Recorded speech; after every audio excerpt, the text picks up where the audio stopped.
आप चाहो तो अभी लाइट्स थोड़ा डिम कर लो, फोन को साइलेंट कर दो और जिस पोजीशन में तुम बस अब नींद आने ही वाली है वाला भरोसा महसूस करते हो वहीं सेटल हो जाओ। क्योंकि आज रात हम कोई बड़े किले, कोई चमचमाता ताज या कोई मैं दुनिया जीत लूंगा टाइप जोशीला राजा नहीं देखने वाले।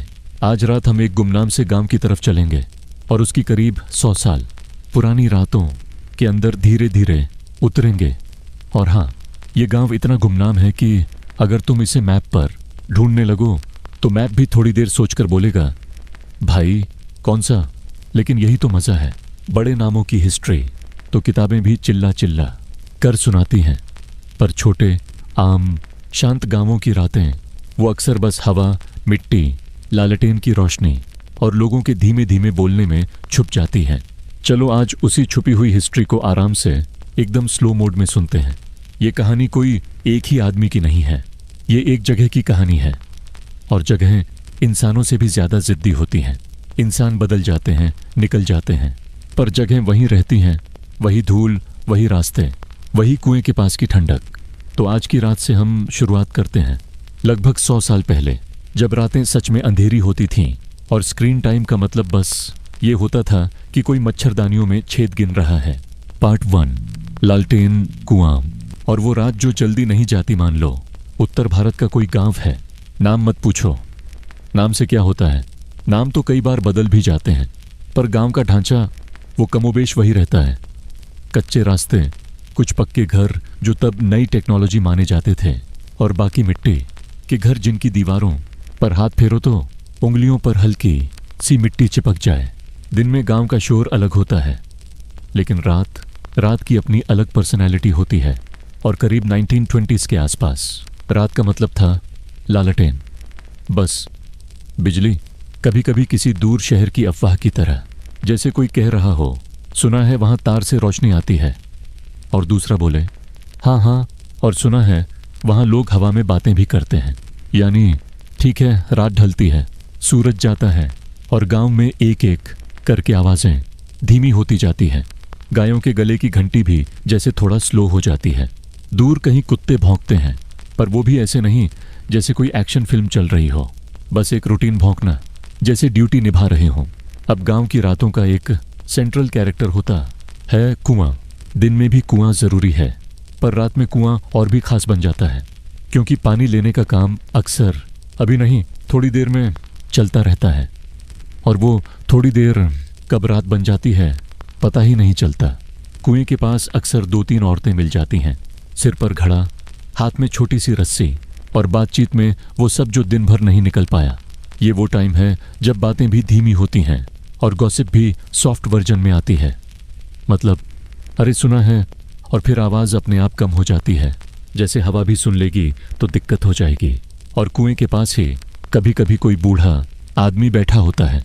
वो हर गांव में होता है। उसकी उम्र कोई पूछता नहीं, क्योंकि जवाब सुनकर सबको थकान हो जाएगी। वो बस बैठा रहता है, बीड़ी या हुक्का टाइप कुछ, और चेहरे पर वो एक्सप्रेशन जैसे उसे सब पता है पर बताने का मन नहीं है। और सच में कई बार उसे सब पता होता है, कौन किससे नाराज है, किसके खेत की मेड़ किसने काटी, किसकी भैंस ने किसके चारे में मुंह मारा। ये सब गांव के इंटरनेशनल अफेयर्स हैं। अब 100 साल पहले की रातों में एक और चीज होती थी, चौपाल। चौपाल दिन में भी है, पर रात में चौपाल की वाइब अलग होती है। एक बड़ा सा पेड़, नीम, पीपल या जो भी गांव का ऑफिशियल छाया देने वाला हो, नीचे चारपाइयाँ, और चारपाइयों पर आदमी जो दिन भर काम करके अब ऐसे बैठते हैं जैसे दुनिया का सारा बोझ उतार कर रख दिया हो। यहाँ राजनीति भी होती है, लेकिन वो बड़े लेवल की नहीं, वो लोकल होती है। और लोकल राजनीति में इमोशन बहुत होता है, पर आवाज़ कम। कोई कहेगा पिछली बार भी तो ऐसा ही हुआ था, दूसरा बोलेगा हाँ, और फिर क्या हुआ, वही हुआ। और तीसरा, जो हर बातचीत में लास्ट लाइन डालता है, बोलेगा मैं तो पहले से कह रहा था। क्योंकि बेशक वह था। हर गांव में एक मैं तो पहले से कह रहा था आदमी फ्री में मिलता है, कोई सब्सक्रिप्शन नहीं चाहिए। अब सोचो 1920s या 1930s के आसपास की एक रात, हवा में हल्की ठंडक। गर्मियों में भी रातें थोड़ी सांस लेने लायक होती थीं, क्योंकि एसी का ऑप्शन नहीं था, और नींद भी ऑटोमेटिक आती थी। लोग खाना खाकर बाहर बैठते हैं, घर के अंदर गर्मी ज्यादा, बाहर थोड़ी हवा, और इसी में बातें चलती हैं। लेकिन इस गांव की रातें सिर्फ गॉसिप और चौपाल नहीं है। इस गांव की रातों में एक लंबी स्लो हिस्ट्री भी है, और वो हिस्ट्री किसी एक दिन में नहीं बनी। वो हर रात के साथ जुड़ती गई, जैसे मिट्टी पर कोई धीरे धीरे उंगलियों से लाइन बनाता जाए। गांव में उस टाइम एक स्कूल भी होता है। स्कूल छोटा सा, मास्टर जी का रौब बड़ा सा। मास्टर जी वही आदमी हैं जो दिन में बच्चों को पढ़ाते हैं और रात में बड़ों को भी ज्ञान दे देते हैं। क्योंकि पढ़ा लिखा होना उस टाइम एक अलग ही सुपर पावर थी। अगर मास्टर जी कह दें कि फलां बात सही है तो बाकी लोग ऐसे सिर हिलाते हैं जैसे रेडियो से सरकारी खबर आ गई हो। और मास्टर जी की भी अपनी रातें हैं। वो लालटेन के नीचे बैठकर कभी कभी कुछ लिखते हैं, रजिस्टर में या कागज़ पर, या बस यूं ही, क्योंकि लिखना उन्हें अच्छा लगता है। और जब कोई पूछता है क्या लिख रहे हो तो वो कहते हैं बस हिसाब। हर पढ़ा लिखा आदमी हिसाब ज़रूर लिखता है, चाहे असल में वो गांव के किससे लिख रहा हो या अपनी ही उलझने। अब गांव की रातों में एक और कैरेक्टर भी है, डाकिया। दिन में वो चिट्ठी देता है, रात में वो चिट्ठी का असर गांव में चलता है। क्योंकि चिट्ठी आने का मतलब है खबर, और खबर का मतलब है नए वाक्य, नए अंदाज, और थोड़ी देर के लिए नई दुनिया।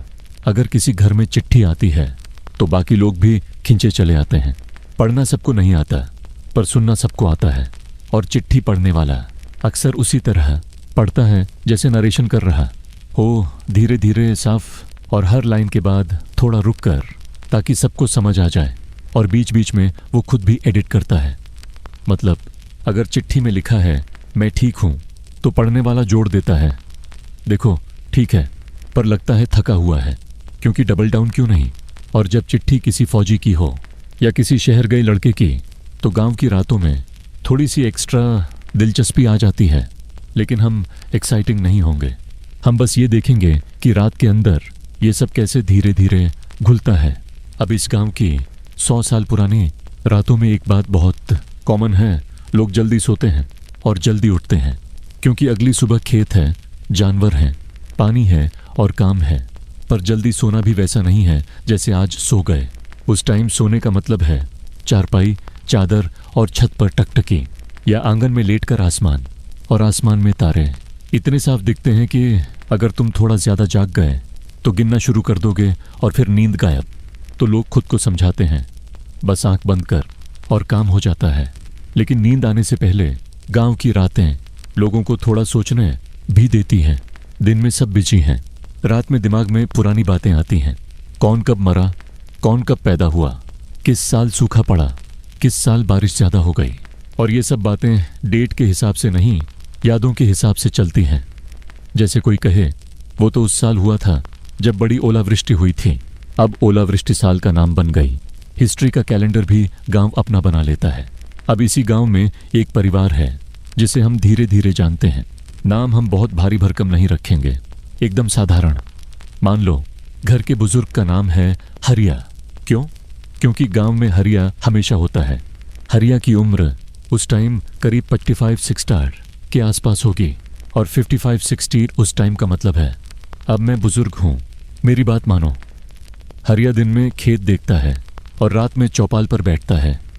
उसका बेटा है मंगल, और मंगल के चेहरे पर हमेशा हल्की सी चिंता रहती है। क्योंकि मंगल की उम्र वो है जब आदमी को लगता है अब जिम्मेदारी शुरू, और जिम्मेदारी कभी मज़ेदार नहीं होती, बस ज़रूरी होती है। मंगल की पत्नी है चंपा। चंपा घर संभालती है, पानी, चूल्हा, बच्चे और वो सारा काम जो काम नहीं माना जाता।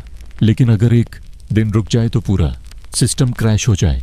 और चंपा रात में भी जागती है, क्योंकि घर का बच्चा रो दे तो कौन उठता है? बेशक चंपा। मंगल ऐसे करवट बदलता है जैसे उसने कुछ सुना ही नहीं। और हरिया खर्राटे लेकर दुनिया से बाहर, और बच्चा मान लो नाम छोटू, क्योंकि छोटू हमेशा छोटू ही रहता है, चाहे 10 साल बाद वो लंबा हो जाए। छोटू की दुनिया दिन में मिट्टी और खेल है, और रात में कहानियाँ। उसे डरावनी कहानियाँ नहीं चाहिए, उसे बस ऐसी कहानियाँ चाहिए जो उसे धीरे धीरे नींद में ले जाएं। और उसकी दादी या माँ उसे कहानी सुनाती है।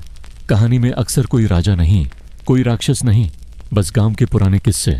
जैसे उस खेत के पास पहले एक बड़ा पेड़ था और छोटू पूछेगा फिर, और जवाब आएगा फिर कुछ नहीं, बस पेड़ गिर गया। और छोटू धीरे धीरे सो जाएगा, क्योंकि क्लाइमेक्स की ज़रूरत किसे है जब नींद चाहिए। अब इन 100 साल पुरानी रातों का एक और हिस्सा है त्योहार। त्योहार दिन में दिखते हैं, लेकिन रात में उनका असली काम होता है। दिया, ढोलक की धीमी आवाज़, किसी घर से आती मीठी चीज़ की खुशबू, और कुछ लोगों की आधी नींद वाली हंसी। मगर हम लाउड नहीं होंगे, हम बस ये कहेंगे कि त्योहार की रात में भी गांव की रफ्तार तेज़ नहीं होती, वो बस थोड़ा सा चमक जाती है, जैसे किसी पुरानी फोटो पर हल्का फिल्टर लग गया हो।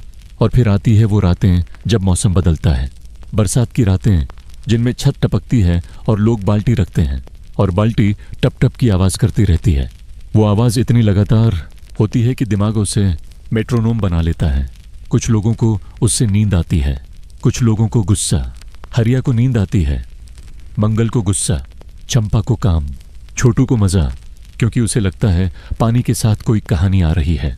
सर्दियों की रातें जिनमें अलाव जलता है, और अलाव के पास बैठे लोग बात कम करते हैं, हाथ ज़्यादा सेंकते हैं। कोई कहेगा इस बार ठंड ज़्यादा है, दूसरा बोलेगा हाँ हर साल यही कहते हैं, और तीसरा वही मैं तो पहले से कह रहा था बोलेगा मैंने तो पहले ही बता दिया था कि ठंड पड़ेगी, क्योंकि मौसम भी उसकी प्रेडिक्शन सर्विस का हिस्सा है। अब इन रातों में गांव की बड़ी चीज़ें भी धीरे धीरे आती हैं, जैसे देश की बड़ी राजनीति, पर वो रेडियो के जरिए नहीं बल्कि लोगों के जरिए आती है। कोई शहर से आता है, कोई मेले से लौटता है और खबर लाता है, और खबर गांव में रात के टाइम ज़्यादा चलती है, क्योंकि दिन में सब काम में है। रात में लोग सुनते हैं, किसी ने कहा कहीं कहीं अंग्रेज़ों के खिलाफ बातें हो रही हैं, दूसरा बोले अच्छा, तीसरा बोले हमारे यहाँ तो बस फसल के खिलाफ बातें होती हैं, और हंसी भी आएगी पर बहुत हल्की, जैसे नींद को डिस्टर्ब न करे। और ये बड़ा मज़ेदार है कि हिस्ट्री कैसे गांव की रात में खुलती है। शहर में हिस्ट्री भाषण बनती है, रैलियां बनती हैं, गांव में हिस्ट्री बस एक नई बात बनकर आती है और फिर पुराने ढांचे में फिट हो जाती है, जैसे कोई नया शब्द किसी पुराने वाक्य में जोड़ दिया हो। अब एक रात की तरफ चलो, बहुत स्पेसिफिक रात नहीं, बस एक नॉर्मल रात। मंगल ने दिन भर खेत में काम किया, उसके हाथों में मिट्टी है और शरीर में थकान। चंपा ने दिन भर घर संभाला, हरिया चौपाल पर बैठकर दुनिया का पोस्टमार्टम कराया। छोटू दिन भर भागा, गिरा, उठा। रात को खाना हुआ, रोटी दाल या कुछ साग, और फिर सब बाहर आंगन में बैठे। लालटेन जलती है, लालटेन की रोशनी में सब कुछ थोड़ा पीला दिखता है, और पीली रोशनी में दुनिया वैसे भी कम शार्प लगती है। ये एक तरह से अच्छा है, शार्पनेस कम, नींद ज़्यादा। हरिया बोलता है आज मास्टर जी मिले थे। मंगल कहता है क्या कहा? हरिया कहता है कह रहे थे कि शहर में नई सड़क बन रही है। मंगल हम्म करता है। चंपा का हम्म अलग होता है, वो कहती है सड़क बनेगी तो क्या हमारे यहाँ भी आएगी? हरिया कहता है कौन जानता है, और यही कौन जानता है गांव की हिस्ट्री का सबसे ईमानदार वाक्य है। फिर थोड़ी देर चुप। रात में चुप्पी भी एक कैरेक्टर होती है। चुप्पी के अंदर दूर की आवाज़ें साफ सुनाई देती हैं, किसी के खांसने की, कहीं से आती बैल की आवाज़, और कभी कभी किसी मंदिर की घंटी जो हवा में ऐसे आती है जैसे खुद भी आधी नींद में हो। चंपा छोटू को सुलाने लगती है। छोटू पूछता है कहानी? चंपा कहती है ठीक है, पर जल्दी सो जाना। और कहानी शुरू होती है। बहुत पहले जब तुम्हारे बाबा छोटे थे। हरिया तुरंत कहता है मैं कभी छोटा नहीं था, क्योंकि बुजुर्गों को अपने छोटे होने का कॉन्सेप्ट थोड़ा अपमानजनक लगता है। मंगल हल्का सा मुस्कुरा देता है। चंपा कहानी जारी रखती है। जब तुम्हारे बाबा जवान थे, उस टाइम गांव में एक बार और फिर कोई साधारण घटना, जैसे कुएं का पानी कम हो गया था, या किसी की भैंस खो गई थी, या मेले में किसी ने नया कपड़ा पहना था। छोटू के लिए ये सब एडवेंचर है, हमारे लिए ये टाइम कैप्सूल है। और धीरे धीरे कहानी के बीच बीच में चंपा खुद भी धीमी हो जाती है। उसकी आवाज़ धीमी, शब्द कम, और छोटू की आंखें भारी। यहाँ एक मज़ेदार बात है। आज हम हिस्ट्री में महान घटनाएं ढूंढते हैं, लेकिन गांव की रातों की हिस्ट्री महान नहीं होती, वो बस लगातार होती है। हर दिन थोड़ा थोड़ा, हर रात थोड़ा थोड़ा, और 100 साल बाद वही थोड़ा थोड़ा एक पूरा माहौल बन जाता है। अब सोचो, इस गांव की रातों ने 100 साल में क्या क्या देखा होगा। नए लोग आए, पुराने गए। किसी ने पहली बार साइकिल देखी, फिर किसी ने पहली बार रेडियो, फिर किसी ने पहली बार बल्ब, और हर बार गांव ने वही रिएक्शन दिया होगा। पहले देखो, फिर चुप रहो, फिर कहो हम्मा। फिर किसी ने बोला ये तो टिकेगा नहीं, और फिर वो चीज़ टिक गई, क्योंकि दुनिया को टिकना आता है इंसानों की शिकायतों के बावजूद। और उन शुरुआती सालों में जब बल्ब नहीं था, रात की रोशनी का सोर्स बस 3-4 चीज़ें थीं। लालटेन, दिया, चूल्हे की आग और चांद। चांद की रातें गांव में अलग होती हैं। चांद निकलता है तो लोग कहते हैं आज उजाला है, और सच में चांदनी में कच्चा रास्ता भी थोड़ा साफ दिखता है, और चांदनी में बातें भी थोड़ी हल्की हो जाती हैं। जैसे रोशनी के साथ दिमाग भी थोड़ा कम भारी लगता है। लेकिन अंधेरी रातों में, जब चांद नहीं, जब बादल, तब गांव की रात और ज्यादा सिकुड़ जाती है। लोग घर के पास ही रहते हैं, बाहर निकलना कम, और ऐसे में गांव के अंदर की दुनिया और गाढ़ी हो जाती है। परिवार, रिश्ते, पुरानी बातें, और वही पुरानी बातें धीरे धीरे अगली पीढ़ी को ट्रांसफर होती है। जैसे कोई बिना फाइल के, बिना हार्ड ड्राइव के बस यादों से डेटा भेज रहा हो। और इसी में हरिया जैसे लोग बहुत ज़रूरी हो जाते हैं, क्योंकि वो गांव की मेमोरी है। हरिया को पता है कि किसके दादा कहाँ से आए थे, किसने किससे शादी की, कौन सा खेत पहले किसका था, और कौन सा झगड़ा कब शुरू हुआ। और हरिया ये सब ऐसे बताता है जैसे ये कोई शांत सी डॉक्यूमेंट्री हो, कोई ड्रामा नहीं, बस ऐसा हुआ था। लेकिन हरिया भी इंसान है, और इंसानों में एक चीज़ कॉमन है, थोड़ा सा नमक डालना, बस थोड़ा, ताकि बात में स्वाद रहे। तो जब हरिया कोई किस्सा सुनाता है, वो बीच में एक लाइन ज़रूर जोड़ देता है, जैसे और वो आदमी तो वैसे भी, और फिर चुप। बस इतना कहकर वो लोगों को खुद सोचने देता है, क्योंकि गांव में इमेजिनेशन भी एक लोकल इंडस्ट्री है। आज की इस पहली पार्ट में हम बस इतना कर रहे हैं, गांव की रात को सेट कर रहे हैं, उसकी आवाज़ें, उसकी रोशनी, उसके लोग। क्योंकि अगली पार्ट में हम धीरे धीरे उसी गांव की रातों के अंदर दशक दर दशक छोटी छोटी बदलती चीज़ें देखेंगे, बिना भागे, बिना अब ट्विस्ट आता है वाली हरकतों के। बस वैसे ही जैसे वक्त चलता है, धीरे और थोड़ा बेपरवाह। अभी के लिए तुम बस ये इमेज पकड़ लो, आंगन में चारपाई, ऊपर आसमान, पास में लालटेन की हल्की पीली रोशनी, दूर कहीं कुत्ता, कहीं से धीमी खांसी, और गांव जो दिन भर की थकान उतार कर रात के कपड़े पहन रहा है। और अब चलो उसी गांव की एक अगली रात की तरफ सरकते हैं, जहां पहली बार एक अजीब सी नई चीज का जिक्र होता है, जो लोगों की नींद पर तो नहीं, पर रात की बातचीत पर थोड़ा असर डालती है। उस रात भी हवा वैसी ही थी, बहुत तेज नहीं, बस इतनी कि लालटेन की लौ कभी कभी हल्का सा कांप जाए, जैसे उसे भी नींद आ रही हो, पर ड्यूटी छोड़ नहीं सकती।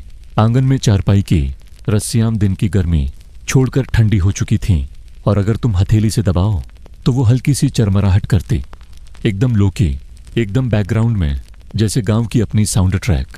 खाना हो चुका था, बर्तन धुल चुके थे, और अब बस थोड़ा बैठ लेते हैं वाली रस्म शुरू हो चुकी थी, जो अक्सर थोड़ा से काफ़ी बन जाती है। क्योंकि गांव में टाइम वैसे भी घड़ी से नहीं चलता, टाइम चलता है नींद, थकान और बातचीत के हिसाब से। हरिया चौपाल से लौटकर अब घर के बाहर आकर बैठा था। मंगल ने चारपाई खींचकर आंगन में ठीक उस जगह रखी थी जहां से आसमान का एक टुकड़ा साफ दिखता था। चंपा भीतर कुछ समेट रही थी, कपड़ा, पानी और वो सब जो दिन भर बिखरता है और रात में जैसे अपने आप इकट्ठा होने लगता है। छोटू आधा लेटा था, आधा जाग रहा था। उसकी आंखें ऐसे काम करती थीं जैसे कोई पुराना बल्ब, कभी तेज, कभी धीमा, और कभी अचानक बंद, और फिर उसी बैठे बैठे वाले मोड में बात आई, नई चीज़ की। ये नई चीज़ कोई जादू नहीं थी, कोई एलियन टेक नहीं, बस एक खबर। और खबरें खासकर गांव में अक्सर ऐसे आती हैं जैसे कोई हवा में हल्की सी गंध आ गई हो। पहले समझ नहीं आता, फिर धीरे धीरे सबको पता चल जाता है कि अच्छा ये वो है। हरिया ने यूं ही कहा, आज चौपाल पर सुन रहे थे, कहीं कहीं बिजली का तार लग रहा है। मंगल ने तुरंत वैसे रिएक्ट नहीं किया, वो हम्म वाला आदमी था। पहले अंदर प्रोसेस, फिर बाहर आवाज़, बिजली हमारे यहाँ। हरिया ने कंधे उचकाए, कौन जानता है, पर कह रहे थे रोड के पास के इलाके में कुछ लोग खंभा देखने गए थे। खंभा? मंगल ने पूछा। हाँ, हरिया ने बहुत सामान्य तरीके से कहा, जैसे खंभा कोई नई चीज नहीं, बस एक और लकड़ी का टुकड़ा है, लंबा सा, सीधा, और उस पर कुछ तार वायर जैसा। मंगल ने चंपा की तरफ देखा, जैसे अब उसका रिएक्शन लेना जरूरी हो। चंपा बाहर आ गई थी, हाथ पोंछते हुए बोली, तार वायर तो बैलगाड़ी में भी होता है। हरिया ने बहुत हल्की, बहुत सूखी मुस्कान दी। हाँ, पर ये वाला, कहते हैं इससे रोशनी आती है, बिना तेल के। चंपा ने बिना ड्रामा किए बस इतना कहा। अच्छा, और अच्छा गांव में कई मतलब रखता है। कभी वो मतलब होता है ये क्या बकवास है, कभी होता है ठीक है देखते हैं, और कभी होता है अब इस पर बहस का मन नहीं। चंपा के अच्छा में तीसरा वाला फील था। छोटू ने भी सुना और तुरंत जगा हुआ महसूस किया। बिना तेल की रोशनी? उसने पूछा। हरिया ने कहा। हाँ, छोटू ने ऐसे पूछा जैसे उसने दुनिया की सबसे जरूरी बात पकड़ ली हो। तो लालटेन नहीं चाहिए? हरिया ने कहा। जरूरत तो तब भी पड़ेगी, गांव है, यहाँ हर चीज की जरूरत पड़ती है। और देखो, ये लाइन जितनी सिंपल है उतनी गहरी भी। गांव में चीजें रिप्लेस नहीं होती, चीजें बस जुड़ती जाती हैं।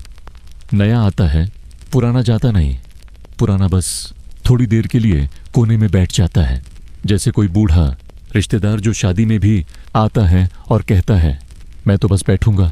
उसी वक्त दूर कहीं से एक धीमी सी आवाज आई, किसी के खांसने की, फिर कुत्ते का एक छोटा सा भौंक, और फिर वही शांत हवा, जैसे गांव ने यह तय कर लिया हो कि ठीक है, बिजली की बात कर लो पर शोर मत करना। अब ये बिजली वाला शब्द धीरे धीरे गांव की रात में अपना रास्ता बनाने लगा।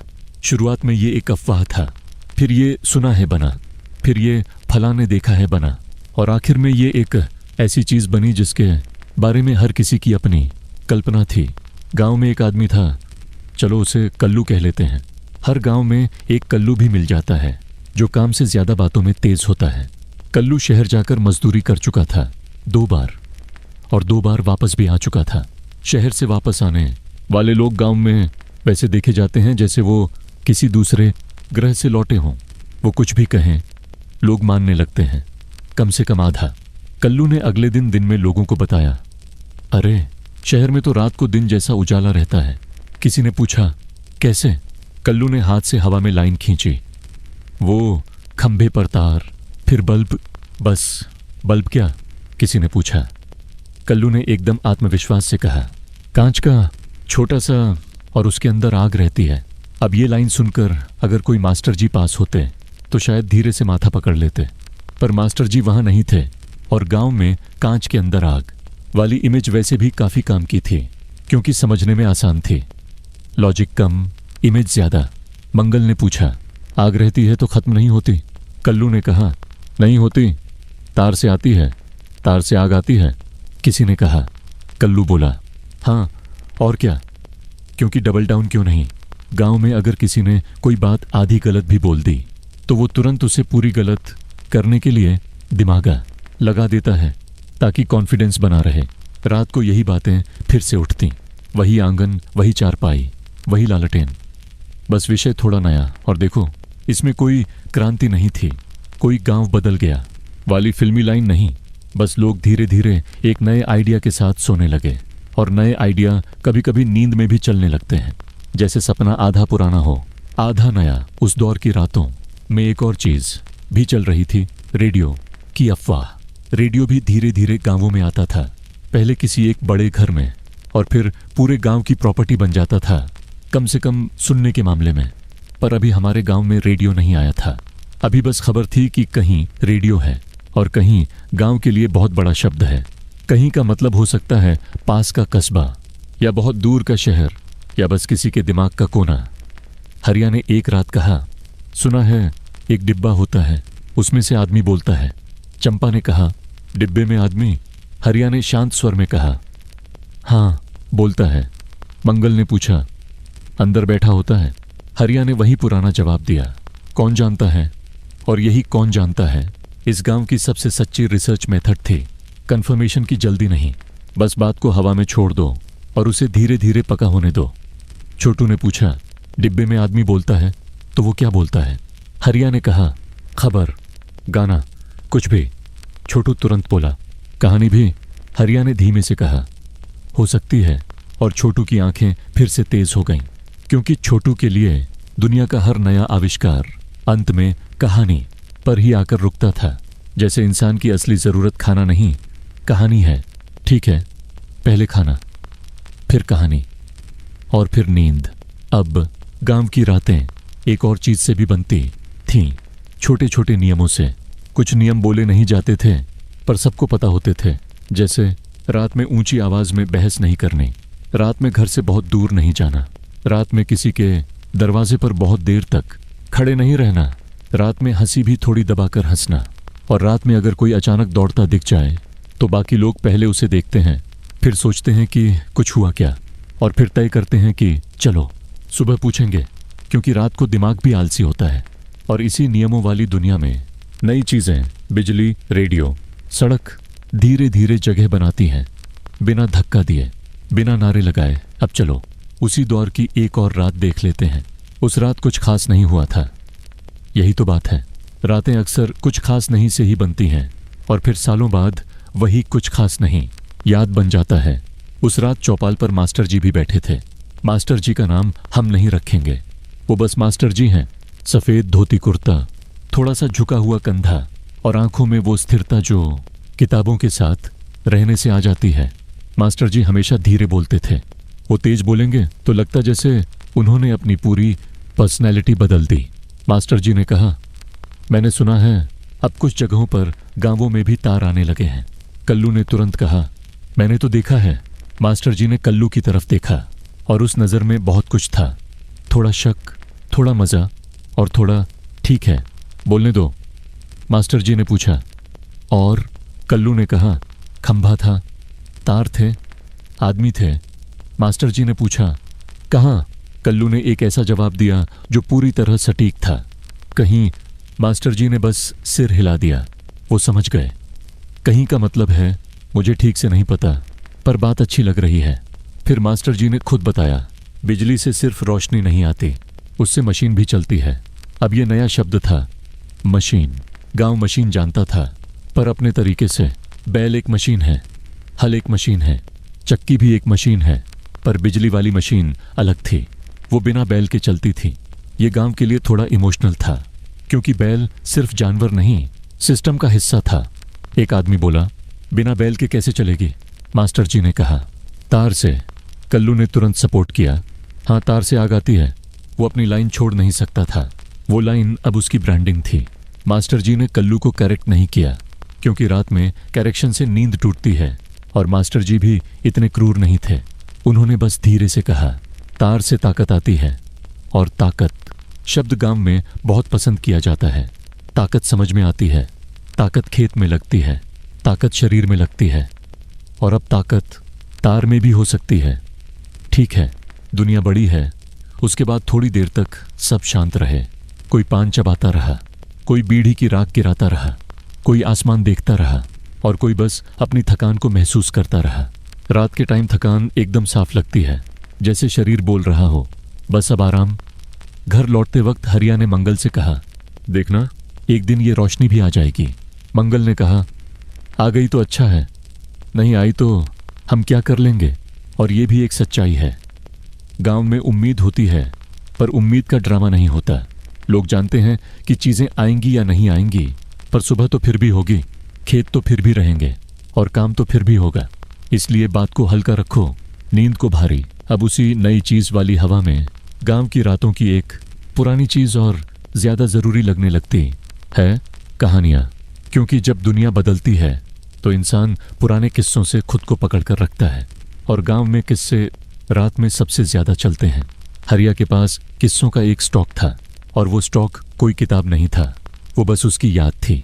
हरिया किस्सा ऐसे सुनाता जैसे वो किसी को सुला रहा हो, बीच में रुकता, फिर आगे बढ़ता, और कभी कभी बस कह देता, फिर क्या, चल गया। उस रात छोटू ने कहा, बाबा एक कहानी सुनाओ। हरिया ने पूछा, कौन सी? छोटू बोला, वही पुराने टाइम की। हरिया ने धीरे से कहा, पुराने टाइम की तो सभी हैं, हम भी पुराने हैं।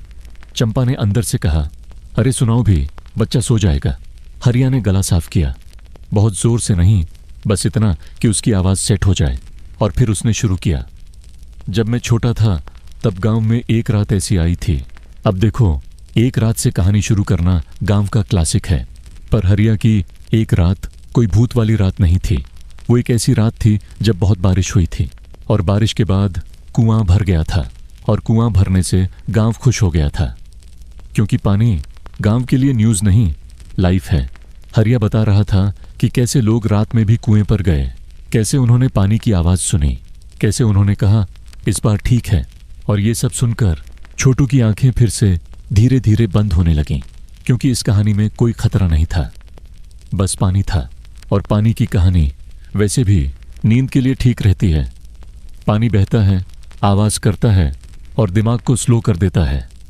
हरिया बीच में बोला और फिर सब अपने अपने घर चले गए।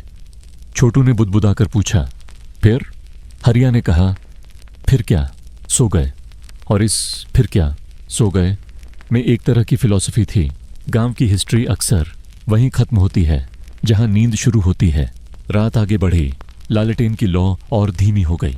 मंगल की आंखें भारी, चंपा ने अपने बाल समेटे, हरिया ने करवट बदली और बाहर की हवा ने जैसे पूरे आंगन को एक सॉफ्ट कंबल से ढक दिया। पर उसी नींद के किनारे पर गांव की रातों ने एक और छोटी सी चीज नोटिस की। अब बातें बदलने लगी हैं। पहले बातें सिर्फ खेत, पानी, रिश्ते और त्योहार की होती थीं। अब बातें तार, रोशनी और डिब्बे में बोलने वाले आदमी की भी होने लगी हैं। ये बदलाव बहुत स्लो था, इतना स्लो कि किसी को लगा ही नहीं कि कुछ बदल रहा है। और यही असली बदलाव होता है, जो चिल्लाता नहीं, बस धीरे धीरे आदत बन जाता है। और इसी धीरे बदलाव के बीच अगली कुछ रातों में गांव के एक दो लोगों के साथ कुछ छोटी चीज़ें होने लगती हैं। ऐसी चीज़ें जो बाहर से मामूली दिखती हैं, पर गांव के टाइमलाइन में उनका अपना वजन होता है। जैसे किसी के घर पहली बार घड़ी आ जाना, या किसी के पास पहली बार टॉर्च आ जाना। और जब टॉर्च आती है तो लालटेन थोड़ा सा ऑफेंड हो जाती है, पर बोलती कुछ नहीं, वो भी गांव की तरह साइलेंट है। चलो अब हम उसी अगले छोटे बदलाव की तरफ चलते हैं। एक ऐसी रात की तरफ जब गांव में पहली बार किसी ने कहा, मेरे पास टॉर्च है। और हाँ, उस लाइन का असर गांव में उतना ही था जितना आज किसी का कहना, मेरे पास नया फ़ोन है। बस फ़र्क ये कि तब फ़ोन नहीं था। उस रात भी शुरुआत बिल्कुल वैसी ही थी। कोई ढोल नहीं, कोई घोषणा नहीं, बस आसमान का रंग धीरे धीरे गहरा हुआ, पक्षियों की आवाज़ें कम हुईं और गांव ने अपने रात वाले नियम वापस पहन लिए।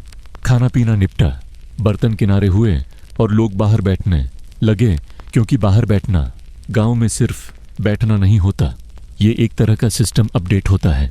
दिन भर की बातें रात में जाकर ठीक से लौट होती हैं। हरिया का मूड आज थोड़ा देखो मैं कुछ जानता हूँ वाला था। और हरिया जब ऐसा होता है तो वो सीधे बात नहीं करता। वो पहले दो तीन इधर उधर की बातें करेगा, फिर असली चीज़ निकाल कर रखेगा। जैसे कोई आदमी जेब से सिक्का निकालने से पहले जेब टटोल कर टाइम पास करे। मंगल चारपाई पर बैठा था, पैर नीचे लटकाए। चंपा पास में बैठी थी, लेकिन उसका बैठना भी काम जैसा था। वो बैठकर भी कुछ सोच रही थी, कुछ प्लान कर रही थी, कुछ गिन रही थी। छोटू आज जल्दी नहीं सोया, शायद दिन में कम दौड़ा होगा, या शायद डिब्बे में आदमी बोलता है वाला कॉन्सेप्ट अभी भी उसके दिमाग में घूम रहा था। और तभी वो लाइन आई। आज हरिया ने बहुत साधारण तरीके से कहा, किशन के पास टॉर्च है। मंगल ने सिर थोड़ा उठाया, टॉर्च? चंपा ने भी हम्मा किया और छोटू ने तो जैसे अंदर से कोई बटन दबा दिया हो। टॉर्च क्या होती है? हरिया ने कहा, एक चीज़ जिसमें से रोशनी निकलती है। छोटू ने तुरंत पूछा, लालटेन? हरिया ने ऐसे जवाब दिया जैसे लालटेन का अपमान ना हो जाए। लालटेन जैसा, पर तेल नहीं, और हाथ में पकड़कर इधर उधर घुमा सकते हो। अब देखो, हाथ में पकड़कर वाला हिस्सा गांव के लिए बहुत बड़ा था। लालटेन स्थिर रहती थी, दिया स्थिर रहता था, आग भी स्थिर रहती थी। रोशनी का मतलब था एक जगह बैठो और उसी रोशनी में सब कुछ करो।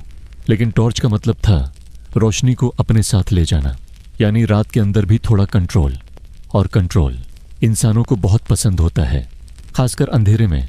मंगल ने पूछा, किशन को कहाँ से मिली? हरिया ने कंधे उचकाए, कह रहे थे बाजार से, किसी ने बेची। चंपा ने तुरंत प्रैक्टिकल सवाल पूछा, चलती कैसे है? हरिया ने बड़े कॉन्फिडेंस से कहा। बैटरी से।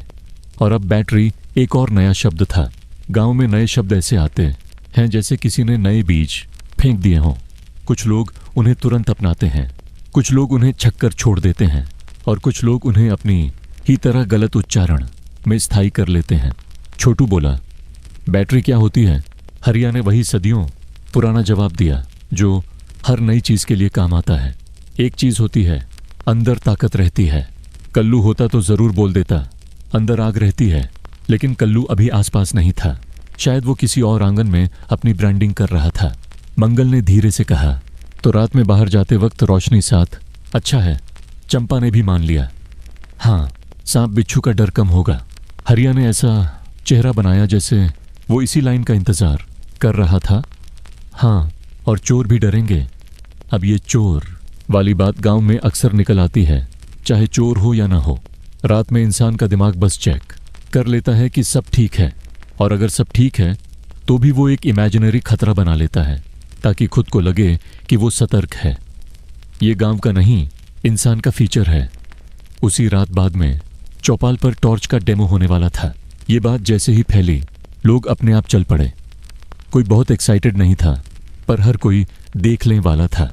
गांव में देख लें बहुत बड़ा इमोशन है। ये क्यूरियोसिटी है, लेकिन साइलेंट चौपाल वही थी। पेड़, चारपाई, मिट्टी और रात का धीमा तापमान। कुछ आदमी पहले से बैठे थे। मास्टर जी भी थे, और किशन, टॉर्च वाला किशन, आज थोड़ा अलग चल रहा था, क्योंकि उसके पास अब एक ऐसी चीज थी जिससे वो रात में भी स्पॉटलाइट ले सकता था। और इंसान स्पॉटलाइट के सामने थोड़ा सीधा होकर ही चलता है, चाहे वो गांव हो या शहर। किशन ने टॉर्च जेब से नहीं निकाली, वो उसे कपड़े में लपेट कर लाया था जैसे कोई कीमती चीज हो। और गांव में कीमती का मतलब हमेशा पैसा नहीं होता। कीमती का मतलब होता है सबके पास नहीं है। कल्लू भी आ गया था। बेशक नई चीज हो और कल्लू ना आए, ऐसा नहीं हो सकता।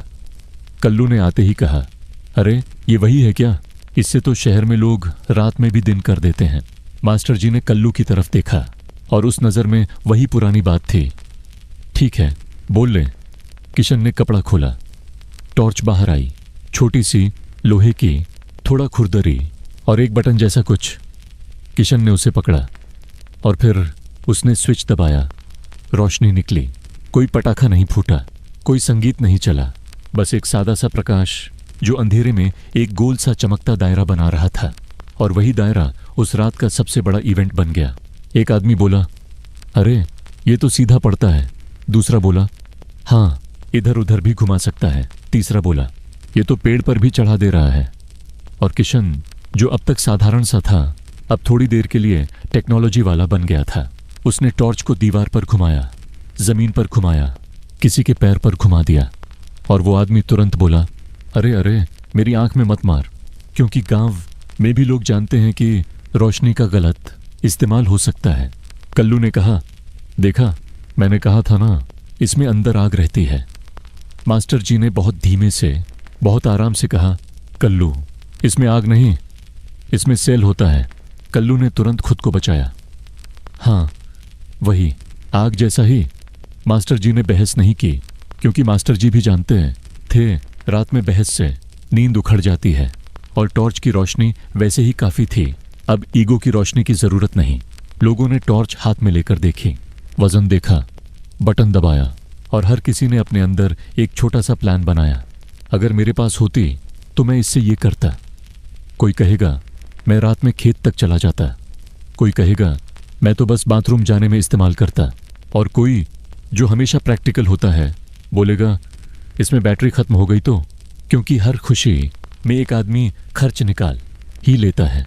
और यही से घड़ी वाली बात भी निकली, क्योंकि घड़ी और टॉर्च दोनों नई चीज वाली कैटेगरी में ही बैठती हैं। बस घड़ी रोशनी नहीं देती, वो टाइम देती है, और टाइम देना भी किसी किसी को बहुत पसंद होता है। मंगल ने उसी चौपाल में कहा, वैसे कल मैंने देखा रमजान के पास घड़ी है। किशन ने तुरंत पूछा, घड़ी हाथ वाली? मंगल ने कहा, हाँ, हाथ पर बांधता है और उसमें सुई घूमती है। कल्लू ने कहा, शहर में तो सबके पास होती है। किसी ने पूछा, उससे क्या फायदा? और देखो, ये सवाल बहुत ऑनेस्ट है। गांव में चीज का फायदा साफ होना चाहिए, स्टाइल वाला फायदा गांव में देर से समझ आता है। मंगल ने कहा, टाइम पता चलता है। एक बूढ़ा आदमी बोला, टाइम तो सूरज से भी पता चलता है। मंगल ने कहा, हाँ, पर रात में? बूढ़े ने जवाब दिया, रात में सोते हैं। और ये जवाब इतना स्ट्रांग था कि थोड़ी देर के लिए सब चुप हो गए, क्योंकि बात में दम था। रात में घड़ी की जरूरत किसे? पर फिर भी घड़ी आती है, क्योंकि घड़ी का मतलब सिर्फ टाइम नहीं होता। घड़ी का मतलब है दुनिया के साथ सिंक होना। और गांव धीरे धीरे उसी सिंक की तरफ बढ़ रहा था, बिना यह कहे कि हम बदल रहे हैं। अब चौपाल की रातें सिर्फ नई चीजों की चर्चा नहीं थीं। चौपाल की रातें रिश्तों की, ईगो की और छोटी छोटी राजनीति की भी थीं। लेकिन ये राजनीति वैसी नहीं थी जैसी अखबार में होती है। ये राजनीति थी मेरी बात मानो वाली, मेरा खेत बड़ा वाली, मेरे बेटे ने शहर देखा वाली, और तुम्हारे घर में तो वाली। उसी रात जब टॉर्च का डेमो खत्म हुआ, बात अचानक खेतों की मेड़ पर आ गई, क्योंकि गांव में टॉपिक ऐसे बदलते हैं जैसे हवा दिशा बदलती है बिना नोटिस दिए। एक आदमी बोला, कल मेरी मेड़ के पास से पानी बह गया। दूसरा बोला, पानी तो बहता है। पहला बोला, हाँ, पर ऐसे बहा जैसे किसी ने रास्ता खोल दिया हो।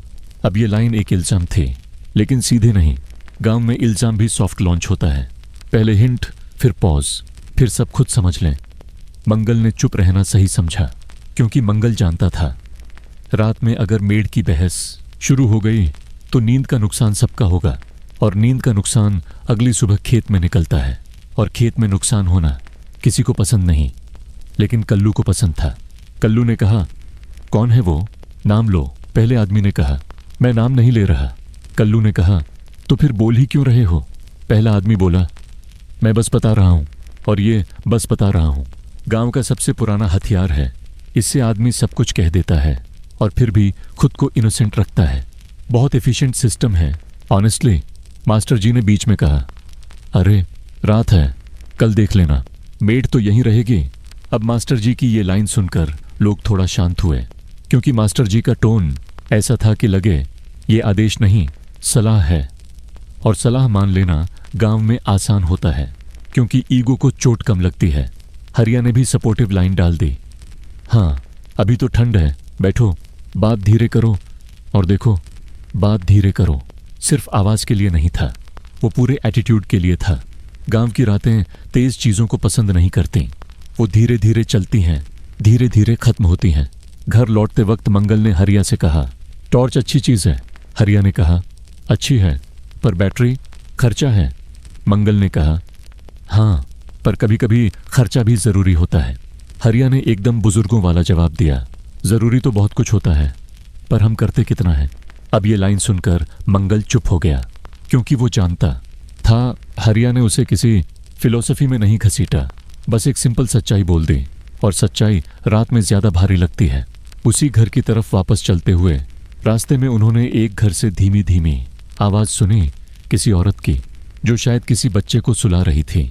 कोई लोरी नहीं, बस बोलना, बहुत धीमे, बहुत स्टेडी। और उस स्टेडी बोलने में वही गांव की रात छुपी थी, मौन, काम और प्यार, लेकिन बिना शोके। आंगन में लौटकर चंपा पहले से चारपाई बिछा चुकी थी। छोटू अब आधा सो चुका था। हरिया लेट गया, मंगल भी लेट गया, और लालटेन की लौ अब इतनी छोटी हो गई थी कि लग रहा था वो भी बस आखिरी 2 मिनट निकाल रही है। और तभी छोटू ने नींद में भी पूछा, टॉर्च कल फिर देखेंगे? मंगल ने बहुत धीमे से कहा, हाँ, देखेंगे। और देखेंगे में एक तरह का भविष्य था, गांव का भविष्य, जो बहुत स्लो आता है, पर आता है। अब अगली रातों में ये टॉर्च सिर्फ चौपाल का टॉपिक नहीं रहने वाली, ये गांव की आदतों में भी घुसेगी। कोई इसे रात में कुएं तक ले जाएगा, कोई इसे गाय के तबेले में, कोई इसे अपने बच्चे को दिखाकर बोलेगा, देख ये है रोशनी, और बच्चा रोशनी देखकर वैसा ही रिएक्ट करेगा जैसा बच्चे करते हैं, पहले आंखें बड़ी, फिर हाथ आगे, फिर मुझे चाहिए। और इसी बीच एक और धीमा बदलाव भी होने वाला है। कोई गांव में पहली बार शहर से एक अखबार लाएगा, और अखबार रात की बातचीत में एक नया मसाला बन जाएगा, क्योंकि अब बातें सिर्फ सुना है नहीं होंगी, अब बातें लिखा है भी होंगी। और लिखा है गांव में लगभग धर्म ग्रंथ जैसा माना जाता है, जब तक कि वो बात पसंद ना आए तब तक चलो। अब उसी रात की तरफ चलते हैं, जब चौपाल पर पहली बार कोई कागज फैलाकर बोलेगा, देखो, इसमें लिखा है। और हाँ, कागज़ फैलते ही कल्लू ज़रूर बोलेगा, मुझे पढ़ना आता है। जबकि ठीक है, हम देख लेंगे। उस अगली रात की हवा में कुछ नया नहीं था। वही मिट्टी की गंध, वही हल्की ठंडक, वही दूर कहीं से आती किसी जानवर की आवाज़ जो खुद भी कंफ्यूज हो कि वो जाग रहा है या सो रहा है। लेकिन गांव की रातों की खासियत यही है, बाहर से सब सेम लगता है, अंदर से चीज़ें धीरे धीरे बदल रही होती हैं। और आज रात बदलाव एक कागज़ की शक्ल में आने वाला था। दिन में कस्बे की तरफ जाने वाला एक आदमी वापस लौटा था। चलो उसे रमजान ही रहने देते हैं, क्योंकि वही घड़ी वाला था और घड़ी वालों के पास अक्सर बाकी चीज़ें भी आ जाती हैं, जैसे खबरें, बातें और थोड़ा सा कॉन्फिडेंस।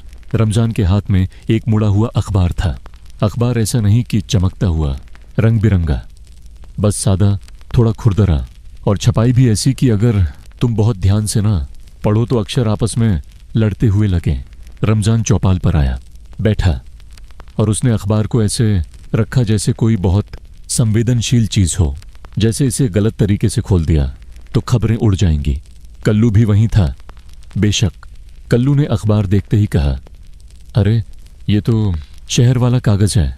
रमजान ने हल्के रौब से कहा। हाँ, कल्लू ने तुरंत दावा किया, मुझे पढ़ना आता है। और इस लाइन के बाद चौपाल में एकदम वही वाली हवा बनी जिसमें सबको पता होता है कि ये आदमी झूठ बोल रहा है, लेकिन सब उसे एक मौका दे रहे हैं, क्योंकि रात है और थोड़ी एंटरटेनमेंट भी नींद से पहले ठीक रहती है। बस एंटरटेनमेंट बहुत हाई नहीं करनी, यही नियम है। मास्टर जी ने कल्लू को देखा, बहुत धीरे, बहुत शांत, और फिर उन्होंने कहा, अच्छा पढ़ो, अब अच्छा पढ़ो। एक लाइन नहीं थी, ये एक टेस्ट था, बिना बोर्ड, बिना एग्जाम, बस सीधा चौपाल वाला प्रैक्टिकल।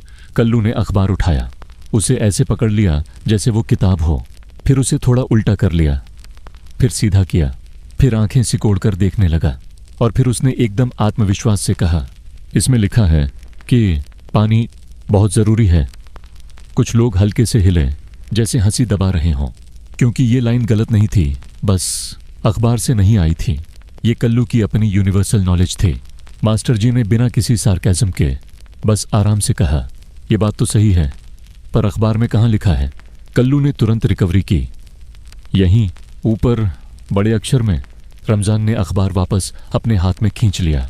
रहने दे कल्लू, फाड़ देगा, और ये फाड़ देगा भी गांव का असली डर था। अखबार कागज़ ज़रूर है, लेकिन कागज़ की इज्जत बहुत होती है, खासकर उस कागज़ कि जिस पर कुछ छपा हो। खाली कागज़ पर लोग रोटी लपेट देते हैं, छपा कागज़ वो ज्ञान होता है, और ज्ञान को रोटी में नहीं लपेटते, कम से कम इस गांव में तो नहीं। मास्टर जी ने कहा, लाओ मैं पढ़ देता हूँ। रमजान ने अखबार बहुत सावधानी से मास्टर जी को दिया, और अब चौपाल का सीन वैसा बन गया जैसे कोई रेडियो स्टेशन ऑन होने वाला हो। लोग थोड़ा पास खिसके, किसी ने बीड़ी बुझाई, किसी ने खांसना रोक दिया, और हवा भी जैसे थोड़ा धीमी हो गई। मास्टर जी ने अखबार खोला, कागज़ की खरखर आवाज़ निकली, और वो आवाज़ भी रात में बहुत साफ सुनाई दी, क्योंकि रात में छोटी आवाज़ें भी बड़ी लगती हैं। मास्टर जी ने पढ़ना शुरू किया, धीरे धीरे, जैसे बच्चों को पढ़ाते हैं वैसे, बीच बीच में रुकते, फिर एक लाइन समझाते, क्योंकि चौपाल में सबको बस शब्द नहीं चाहिए थे, मतलब चाहिए था, और मतलब निकालना मास्टर जी का काम था। लिखा है, मास्टर जी ने कहा कि शहर में रेल बढ़ रही है। किसी ने पूछा, रेल मतलब? अब ये सवाल बहुत इनोसेंट था। कुछ लोगों ने रेल देखी थी, कुछ ने सिर्फ सुनी थी। रेल गांव के लिए एक मिथिकल चीज़ थी, लोहे का सांप जो धुआं छोड़ता है और लोगों को उठा ले जाता है। मास्टर जी ने कहा, जो गाड़ी पटरी पर चलती है, बहुत बड़ी, बहुत तेज। कल्लू ने तुरंत बीच में बोला, मैंने देखा है, आवाज़ करती है, हूँ। मास्टर जी ने कल्लू को नज़र से रोक दिया। हाँ कल्लू, ठीक है। मास्टर जी फिर पढ़ने लगे, और लिखा है कि उन्होंने थोड़ा रुक कर देखा, कहीं कहीं गांवों में स्कूल बढ़ रहे हैं। चंपा उस वक्त चौपाल पर नहीं थी, पर अगर होती तो शायद यही कहती, स्कूल बढ़े तो अच्छा है, पर बच्चे खेत में कौन जाएगा। गांव में हर अच्छी खबर का एक प्रैक्टिकल सवाल होता है, और वही प्रैक्टिकल सवाल असल जीवन चलाता है। एक आदमी बोला, हमारे स्कूल में तो बस एक मास्टर है। मास्टर जी ने बहुत नॉर्मल तरीके से कहा, हाँ और इस हाँ में एक थकान भी थी, क्योंकि मास्टर जी भी जानते थे गांव का स्कूल गांव की ज़रूरत के हिसाब से चलता है, सरकार के कागज़ के हिसाब से नहीं। और कागज़ वही तो आज रात की थीम थी। मास्टर जी ने एक और खबर पढ़ी। लिखा है कि उन्होंने शब्दों को थोड़ा टुकड़ों में तोड़ा। किसानों को नया बीज। अब ये सुनते ही चौपाल में सबसे ज़्यादा ध्यान आया, क्योंकि रेल और शहर वाली बातें इंटरेस्टिंग हो सकती हैं, पर बीज वो सीधा पेट से जुड़ा है। बीज सुनते ही हर आदमी का दिमाग थोड़ा जाग जाता है, चाहे वो आधा सोया हो। कैसा बीज? किसी ने पूछा। मास्टर जी ने कहा, कह रहे हैं ज़्यादा फसल देता है। कल्लू ने कहा, ये तो फंसाने की बात है। किसी ने पूछा, कैसे? कल्लू ने कहा, ज़्यादा देगा तो कुछ लेगा भी, शहर वाले ऐसे ही होते हैं। और ये लाइन गांव के भीतर बैठी एक पुरानी सावधानी थी। बाहर से आने वाली हर चीज़ पर पहले शक, फिर थोड़ा इस्तेमाल, फिर धीरे धीरे भरोसा या रिजेक्शन। गांव जल्दी किसी के प्यार में नहीं पड़ता। गांव प्रैक्टिकल है, थोड़ा सस्पिशियस भी, और ऑनेस्टली कई बार सही भी होता है। मास्टर जी ने खबर को शांत तरीके से बंद किया। ये बस सूचना है, कोई ज़बरदस्ती नहीं। अब देखो, सूचना शब्द मास्टर जी इस्तेमाल कर सकते थे, बाकी लोग नहीं। बाकी लोग इसे खबर ही कहते। सूचना में शहर वाली स्मेल आती थी। अखबार की पढ़ाई के बीच बीच में लोग अपने हिसाब से लाइनें जोड़ते रहे।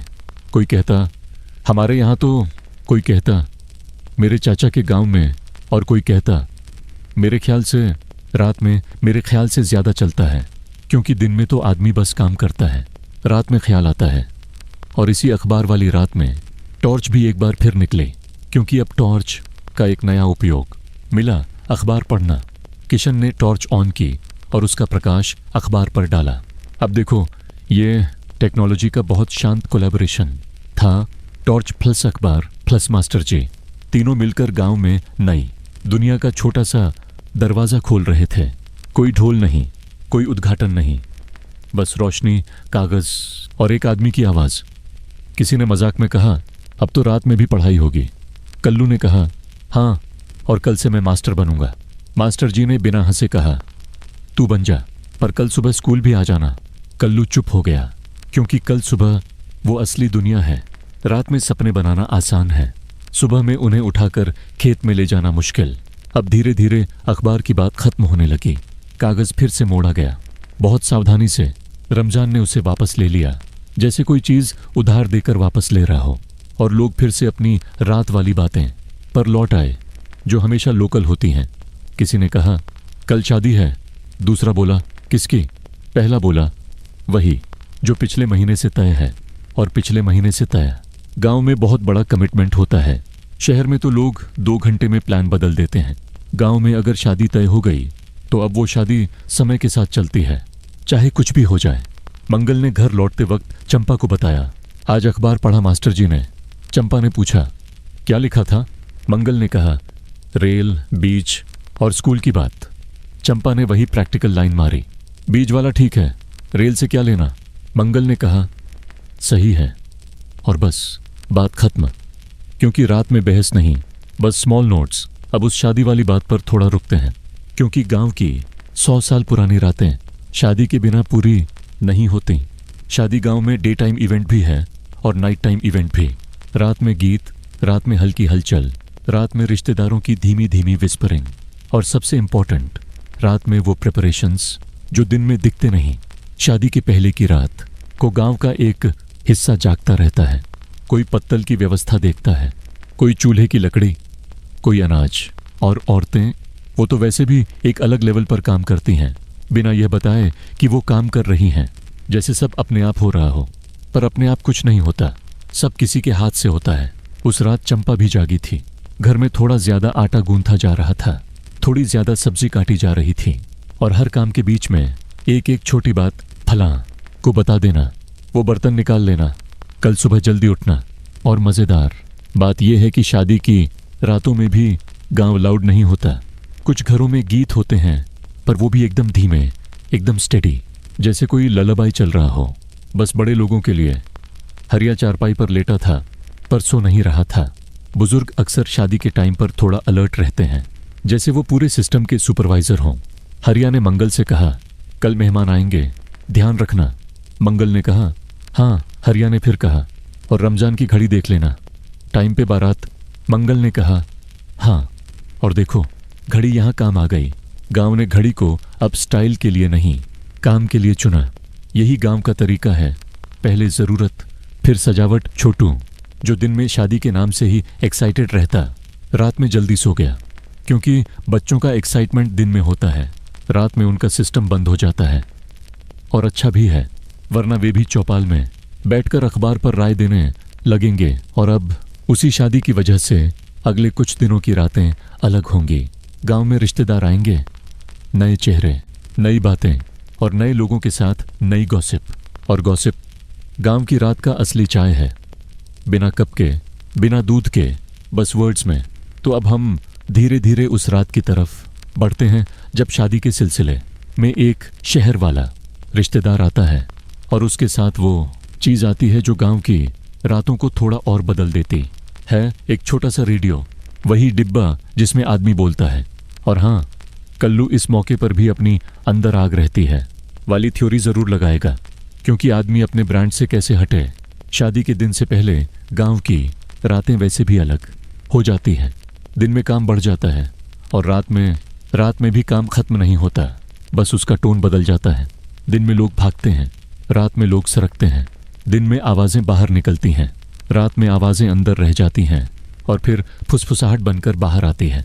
उस रात आंगन में चारपाइयाँ थोड़ी ज़्यादा थीं, क्योंकि रिश्तेदार आ चुके थे। और रिश्तेदारों का आना गांव में सिर्फ लोगों का आना नहीं होता, ये एक तरह से पूरे घर का लेआउट बदल देता है। कौन कहाँ सोएगा, कौन किसके पास बैठेगा, कौन किसका मजाक उड़ा सकता है और कौन नहीं, सब कुछ तय होना पड़ता है। और ये तय करने का सबसे अच्छा टाइम होता है रात, क्योंकि रात में सबको लगता है कि वो समझदार हो गए हैं। रिश्तेदारों में एक था, चलो उसे बंसी कह लेते हैं। बंसी वो आदमी था जो शहर में काम करता था। शहर का मतलब क्या, कोई बहुत बड़ा शहर नहीं, बस ऐसा कस्बा टाइप जो गांव से बड़ा लगे। बंसी की शर्ट थोड़ी ज़्यादा सफ़ेद थी, बालों में थोड़ा ज़्यादा तेल और बातों में थोड़ा ज़्यादा मैंने देखा है। और बंसी के हाथ में एक बैग था। बैग भी खास नहीं, पर गांव में बैग का मतलब होता है ये आदमी चीज़ें लाया है, क्योंकि गांव में लोग सामान हाथ में लाते हैं। बैग शहर की आदत है, बैग में दुनिया बंद होती है। बंसी घर में घुसा, सबको नमस्ते सलाम किया और फिर जैसे ही बैठा, हरिया ने वही बुजुर्ग वाला सवाल दाग दिया, सीधा, बिना वार्म अप क्या लाया। बंसी ने थोड़ी देर ऐसे किया जैसे वो बहुत साधारण बात है, कुछ नहीं, बस। और यही बस वो जगह है जहां शहर वाला आदमी थोड़ी देर अपनी अहमियत बनाता है। फिर उसने बैग खोला और उसमें से वो निकला एक रेडियो। छोटू वहीं था। उसकी आंखें तुरंत बढ़ीं, क्योंकि उसे याद था डिब्बा जिसमें आदमी बोलता है। और आज वो डिब्बा सच में सामने था। अब उसकी नींद भी थोड़ी पीछे हट गई, क्योंकि क्यूरियोसिटी ने उसे पकड़ लिया। मंगल ने बहुत धीमे से पूछा, ये वही है? बंसी ने रौब से कहा, हाँ, रेडियो। चंपा ने देखा और बस इतना कहा, अच्छा। लेकिन इस बार अच्छा में थोड़ी दिलचस्पी थी, क्योंकि चीज़ सच में नई थी। और नई चीज़ पर भले ही गांव बाहर से शांत रहे, अंदर से दिमाग चलने लगता है। हरिया ने पूछा, इसमें आदमी बोलता है? बंसी ने कहा, हाँ, खबर भी देता है, गाना भी बजाता है। कल्लू का नाम किसी ने नहीं लिया, पर वो जैसे हवा में ही था। और सच में कल्लू भी थोड़ी देर बाद आ गया। शादी है, लोग हैं, नई चीज़ है। कल्लू का आना तय था। उसने रेडियो देखा और सीधे बोला, मैंने कहा था ना, डिब्बे में आदमी बोलता है। बंसी ने कहा, आदमी नहीं होता, आवाज़ आती है। कल्लू ने आंखें सिकोड़ कर कहा, आवाज़ कहाँ से आती है? बंसी ने कहा, अंदर से। कल्लू ने तुरंत कंक्लूजन निकाला, तो आदमी अंदर ही हुआ ना, बस छोटा होगा। और इस लॉजिक से बहस करना वैसे भी बेकार है, खासकर रात में, खासकर शादी के टाइम, जब सबको सुबह बहुत काम है। इसलिए किसी ने बहस नहीं की। सबने कल्लू को वैसे ही छोड़ दिया जैसे लोग किसी बच्चे को छोड़ देते हैं। ठीक है, तू जीत गया। अब रेडियो चलाना भी एक छोटा सा रिचुअल था। बंसी ने उसे ज़मीन पर रखा, फिर उसकी बैटरी देखी, फिर कोई नॉब घुमाया और फिर एकदम से उस डिब्बे में से आवाज़ निकली। पहले हल्की सी खरखर, फिर जैसे किसी ने सुई सेट की, और फिर किसी आदमी की आवाज़, बहुत साफ नहीं, पर इतना कि समझ आए कि ये हमारे घर का आदमी नहीं है। गांव की रात में ये आवाज़ एकदम अलग लगती है। क्योंकि गांव की रात की आवाज़ें सभी लोकल होती हैं। कुत्ता लोकल, खांसी लोकल, चूल्हा लोकल, हवा लोकल। लेकिन रेडियो की आवाज़ वो बाहर की दुनिया की आवाज़ थी। और बाहर की दुनिया का घर में आ जाना, ये बात थोड़ी बड़ी है, पर हम इसे भी धीरे रखेंगे, क्योंकि गांव भी धीरे ही रखता है। छोटू ने धीरे से पूछा, ये कौन है? बंसी ने कहा, रेडियो वाला। छोटू ने पूछा, कहाँ बैठा है? बंसी ने कहा, कहीं बहुत दूर। छोटू ने वही सवाल किया जो किसी भी बच्चे का होगा, तो यहाँ कैसे बोल रहा है? बंसी ने बहुत सिंपल जवाब दिया, तार से। अब देखो, तार से वाली बात वापस आ गई। गांव की नई नई टेक्नोलॉजी में हर चीज़ तार से हो रही थी, टॉर्च में भी, बिजली में भी, और अब रेडियो में भी। भले रेडियो में तार ना हो, पर बंसी को क्या फ़र्क पड़ता? उसके लिए तार एक यूनिवर्सल एक्सप्लेनेशन था। और यूनिवर्सल एक्सप्लेनेशन सबसे आरामदेह होता है, क्योंकि दिमाग ज़्यादा मेहनत नहीं करता। रेडियो पर कुछ खबरें चल रही थीं। कोई सरकारी आदमी बोल रहा था, शायद। आवाज़ स्टेडी थी, शब्द थोड़े फॉर्मल थे, लेकिन गांव वालों को शब्दों से ज़्यादा इम्प्रेशन लग रहा था। देखो, डिब्बा बोल रहा है, हरिया ने बहुत धीरे से कहा। अजीब है, मंगल ने कहा। हाँ, चंपा ने कहा, पर अच्छा है, गाना भी चलेगा। अब गाना वो पॉइंट था जो सबसे जल्दी गांव के दिल में उतरता है। खबरें ठीक हैं, पर खबरें नींद को काट सकती हैं, गाना नींद को सहला सकता है। और आज रात हमें नींद को सहलाना है।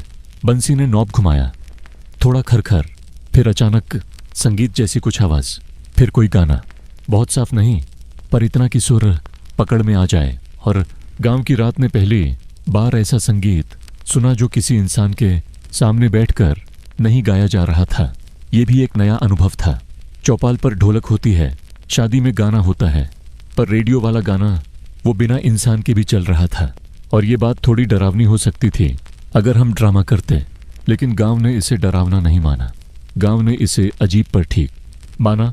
कल्लू ने कहा, देखो, आदमी गा रहा है। मास्टर जी भी आ चुके थे, वो शादी के घर में आए थे बैठने। मास्टर जी ने बहुत शांति से कहा, आदमी कहीं और गा रहा है, यहाँ बस आवाज़ आ रही है। कल्लू ने पूछा, तो आदमी कहाँ है? मास्टर जी ने कहा, दूर। कल्लू ने कहा, दूर मतलब? मास्टर जी ने कहा, बहुत दूर। कल्लू ने सिर हिलाया, जैसे उसे सब समझ आ गया। उसे कुछ नहीं समझ आया था, लेकिन सिर हिलाने से बात खत्म हो जाती है। और कभी कभी यही असली लक्ष्य होता है। रात आगे बढ़ी। शादी के घर में लोग आते जाते रहे। कोई पत्तल गिन रहा था, कोई मसाला संभाल रहा था, कोई अपने बिस्तर का इंतजाम देख रहा था। लेकिन रेडियो बीच में बैठा रहा, और उसकी आवाज़ कभी तेज, कभी धीमी होती रही। और इस सब में एक चीज़ बहुत सुंदर थी। गांव ने रेडियो को भी अपने हिसाब से इस्तेमाल करना शुरू कर दिया। जैसे अगर रेडियो पर खबर चल रही है और किसी को समझ नहीं आ रही, तो कोई कह देगा, अच्छा छोड़ो, गाना लगा। क्योंकि गांव को रात में समझने की इतनी जल्दी नहीं होती। गांव को रात में बस ठीक लगना चाहिए। अब शादी की रातों में रिश्ते भी अपनी छोटी छोटी हरकतें दिखाते हैं। कोई चाची किसी बहू की छोटी पर कमेंट करेगी, कोई मामा किसी लड़के से पूछेगा, अब तू कब करेगा? और लड़का ऐसे हंसेगा जैसे उसने सुना ही नहीं। और कोई फूफा, हर गांव की शादी में एक फूफा ज़रूर होता है जो बैठकर बताएगा कि हमारे टाइम में ये नहीं होता था। हरिया भी एक तरह का हमारे टाइम आदमी था, पर हरिया चिल्लाता नहीं था, वो बस धीरे धीरे लाइनें छोड़ता था। जैसे उस रात उसने कहा, हमारे टाइम में गीत लोग खुद गाते थे। बंसी ने कहा, अब भी गाते हैं? हरिया ने कहा, हाँ, पर अब डिब्बा भी गाता है। और हरिया की आवाज़ में ना शिकायत थी, ना तारीफ, बस ऑब्जर्वेशन। जैसे वो नोट कर रहा हो कि दुनिया में एक और चीज़ जुड़ गई है। चंपा ने उस रात बाद में मंगल से कहा, ये रेडियो अच्छा है, अगर कभी अपने घर भी। मंगल ने लंबी सांस ली। पैसा?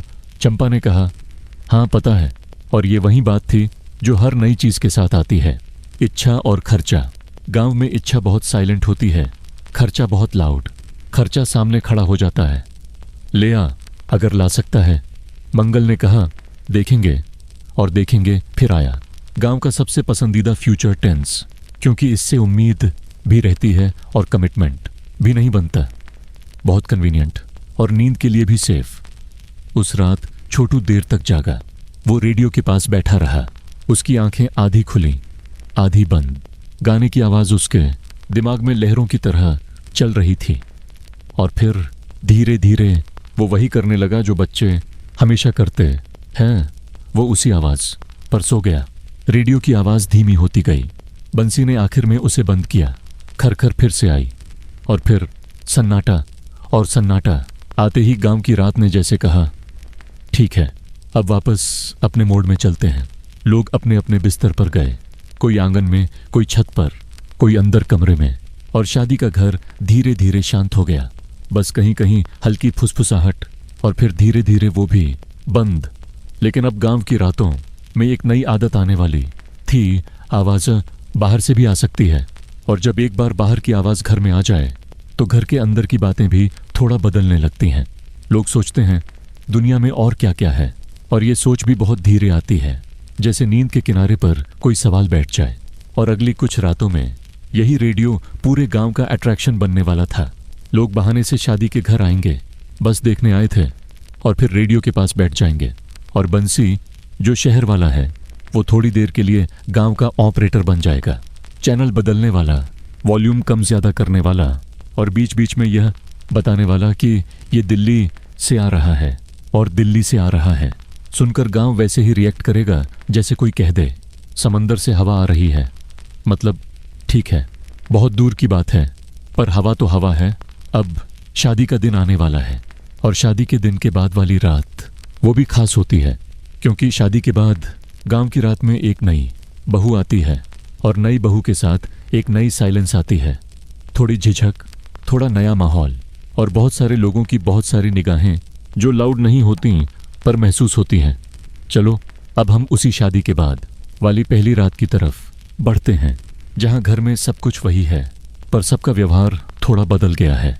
और जहां रेडियो एक कोने में पड़ा है, लेकिन असली नया तो घर के अंदर बैठा है, शांत, ढका हुआ, और धीरे धीरे इस गांव की रातों का हिस्सा बनने की कोशिश करता हुआ। शादी का दिन निकल गया, जैसे गांव के बड़े दिन निकलते हैं। बहुत काम, बहुत लोग, बहुत खाना, बहुत अरे वो कहाँ है, और फिर आखिर में थकान। थकान ऐसी कि आदमी को अपना नाम भी याद रहे तो वही बहुत है। लेकिन गांव की खासियत ये है कि इतना सब होने के बाद भी रात आती है, और रात अपने नियम वापस ले आती है। शादी के बाद की पहली रात में एक अलग तरह की शांति होती है। दिन के शोर के बाद ये शांति और भी साफ सुनाई देती है, जैसे कान खुद बोल रहे हों अब बस। और घर भी जैसे अपनी सांस वापस पकड़ता है। आंगन में वही चारपाई, वही दीवारें, वही मिट्टी, वही लालटेन, पर माहौल में कुछ नया है। ऐसा नया जो दिखता कम है, महसूस ज्यादा होता है। नई बहू आ गई थी। हम उसका नाम नहीं रखेंगे, क्योंकि नाम से अभी कुछ नहीं होगा। अभी वो नई बहू ही है, और नई बहू का रोल गांव में बहुत स्पेसिफिक होता है। कम बोलो, ज्यादा सुनो, कम दिखो, ज्यादा काम करो, और अगर काम भी नहीं करने दें तो कम से कम तैयार रहो। ये सब बातें कोई लिखकर नहीं देता, पर सबको पता होती हैं। और नई बहू को सबसे पहले ये रातें ही सिखाती हैं कि यहाँ का टाइम कैसे चलता है, यहाँ की आवाज़ें कैसी हैं, और यहाँ की चुप्पी का मतलब क्या है। शाम को खाना हुआ। इस बार खाने में एक अलग तरह का गेस्ट मोड था। सब लोग खाते वक्त भी जैसे थोड़ा स्ट्रेट बैठे थे, और नई बहू वो खाना भी ऐसे खा रही थी जैसे कोई टेस्ट दे रही हो। ये नहीं कि किसी ने उसे देखा भी हो, पर उसे लग रहा था कि सब देख रहे हैं, और सच कहें तो थोड़े बहुत देख भी रहे थे। गांव में नई चीज़ देखने की आदत है, बस लोग उसे देखना नहीं कहते, वो बस देखते हैं अब रात आई। और रात के साथ वो सवाल भी आता है जो हमेशा आता है, कौन कहाँ सोएगा। शादी के बाद वाली पहली रात में ये सवाल वैसे भी थोड़ा सेंसिटिव होता है, क्योंकि एक तरफ घर में रिश्तेदार अभी भी पड़े हैं, दूसरी तरफ दूल्हा दुल्हन भी हैं, और तीसरी तरफ गांव की सोशल व्यवस्था है जो बहुत शांति से, बहुत कड़ाई से अपना काम करती है। हरिया ने इस मामले को वैसे ही संभाला जैसे बुजुर्ग संभालते हैं। कम शब्द, ज्यादा इशारा। मंगल, हरिया ने कहा, तू अंदर वाले कमरे में। मंगल ने कहा, हाँ। हरिया ने फिर कहा, और बाकी बाहर ही। चंपा ने बिना पूछे सब समझ लिया। वो जानती थी कि इस रात में कौन सा कमरा अंदर वाला है और कौन से लोग बाहर रहेंगे। उसने चारपाई खिसकाई, चादरें बिछाईं, और रिश्तेदारों को उनके स्लीपिंग स्पॉट्स दे दिए। ये काम ऐसा था जैसे किसी ने घर को नक्शे की तरह फैला दिया हो। और चंपा उसमें लोगों को जगह दे रही हो। नई बहू को अंदर वाले कमरे में भेजा गया, उसके साथ मंगल गया, और अंदर कमरे का दरवाजा जैसे ही बंद हुआ, घर के बाहर आंगन में एक अलग तरह की बातचीत शुरू हो गई। धीमी, दबाई हुई और थोड़ी सी अब क्या होगा वाली। लेकिन हम उस क्या होगा में नहीं जाएंगे, क्योंकि हमें एक्साइटिंग नहीं होना। हमें बस ये देखना है कि गांव की रात इस चीज़ को कैसे रखती है, जैसे हर चीज़ को रखती है। शांत, थोड़ा ऑकवर्ड, और फिर धीरे धीरे नॉर्मल। आंगन में हरिया चारपाई पर लेटा था, पास में एक दो रिश्तेदार, और चंपा थोड़ी दूर एक चारपाई पर ऐसे लेटी थी कि उसे घर के अंदर का दरवाज़ा भी दिख रहा था और आंगन भी। क्योंकि चंपा की नींद पूरी नींद नहीं होती। चंपा की नींद ड्यूटी वाली नींद है। कोई हलचल हुई तो जाग जाती है, कोई आवाज़ आई तो सुन लेती है, और अगर कुछ नहीं हुआ तो भी उसके दिमाग में प्लानिंग चलती रहती है। और उसी रात रेडियो एक कोने में रखा था, बंद, जैसे खुद भी समझ गया हो कि आज उसका रोल कम है। आज घर में एक नया इवेंट है, और वो इवेंट रेडियो से बड़ा है, कम से कम घर के हिसाब से। फिर भी रात के अंदर एक छोटा सा मौका निकला, जब कुछ रिश्तेदार बोले, चलो रेडियो चला दें। हरिया ने बहुत धीमे से कहा, अब रात हो गई है। कल्लू, जो शादी में हर जगह था, बोले बिना नहीं रह सकता था, अरे थोड़ी देर गाना चला दो। चंपा ने एकदम प्रैक्टिकल आवाज में कहा, धीमा रखना। अंदर वाले कमरे में, और फिर वो चुप हो गई। उसने सेंटेंस पूरा नहीं किया, पर सब समझ गए। अंदर वाले कमरे में अब नई बहू है, और नई बहू के साथ नई झिझक, और झिझक को डिस्टर्ब नहीं करना चाहिए। गांव की रात में प्राइवेसी शब्द नहीं होता, पर प्राइवेसी का कॉन्सेप्ट होता है। बस बहुत देसी तरीके से बंसी ने रेडियो ऑन किया। वही खरखर, फिर आवाज। इस बार कोई गाना चल रहा था, हल्का सा, धीमा सा। बंसी ने वॉल्यूम कम रखा, और उस कम वॉल्यूम में गाना ऐसा लग रहा था जैसे वो कहीं दूर किसी और आंगन में बज रहा हो। लोग सुनते रहे, कोई बोल नहीं रहा था, और ये बहुत रेयर था। चौपाल जैसी जगह पर लोग चुप नहीं रहते, पर आज रात चुप थे। शायद थकान, शायद माहौल, शायद ये कि घर में बदलाव आया है और सबको थोड़ी देर एडजस्ट करना है। कल्लू ने भी अपना कमेंट्री मोड ऑफ कर दिया था, वो भी चुप था। और जब कल्लू चुप हो जाए तो समझ लो रात सच में भारी है। कुछ देर बाद रेडियो बंद कर दिया गया, और फिर गांव की रात अपने पुराने मोड में लौट आई। सन्नाटा, हल्की खांसी और चारपाई की चरमराहट। इसी बीच अंदर वाले कमरे से बहुत हल्की सी आवाज आई, जैसे किसी ने पानी का गिलास रखा हो या किसी ने धीरे से खांस दिया हो। आंगन में लेटे लोगों ने कोई रिएक्शन नहीं दिया, लेकिन हरिया ने आंखें खोलीं। चंपा ने भी सुना, और फिर उन्होंने वही किया जो गांव के लोग करते हैं, कुछ नहीं, बस सुन लिया और फिर चुप रह गए। क्योंकि हर चीज पर रिएक्शन देना जरूरी नहीं होता, खासकर रात में। सुबह आने वाली थी, और सुबह के साथ शादी के बाद की अगली रस्में। लेकिन अभी रात थी, और रात में बस इतना जरूरी था कि घर शांत रहे।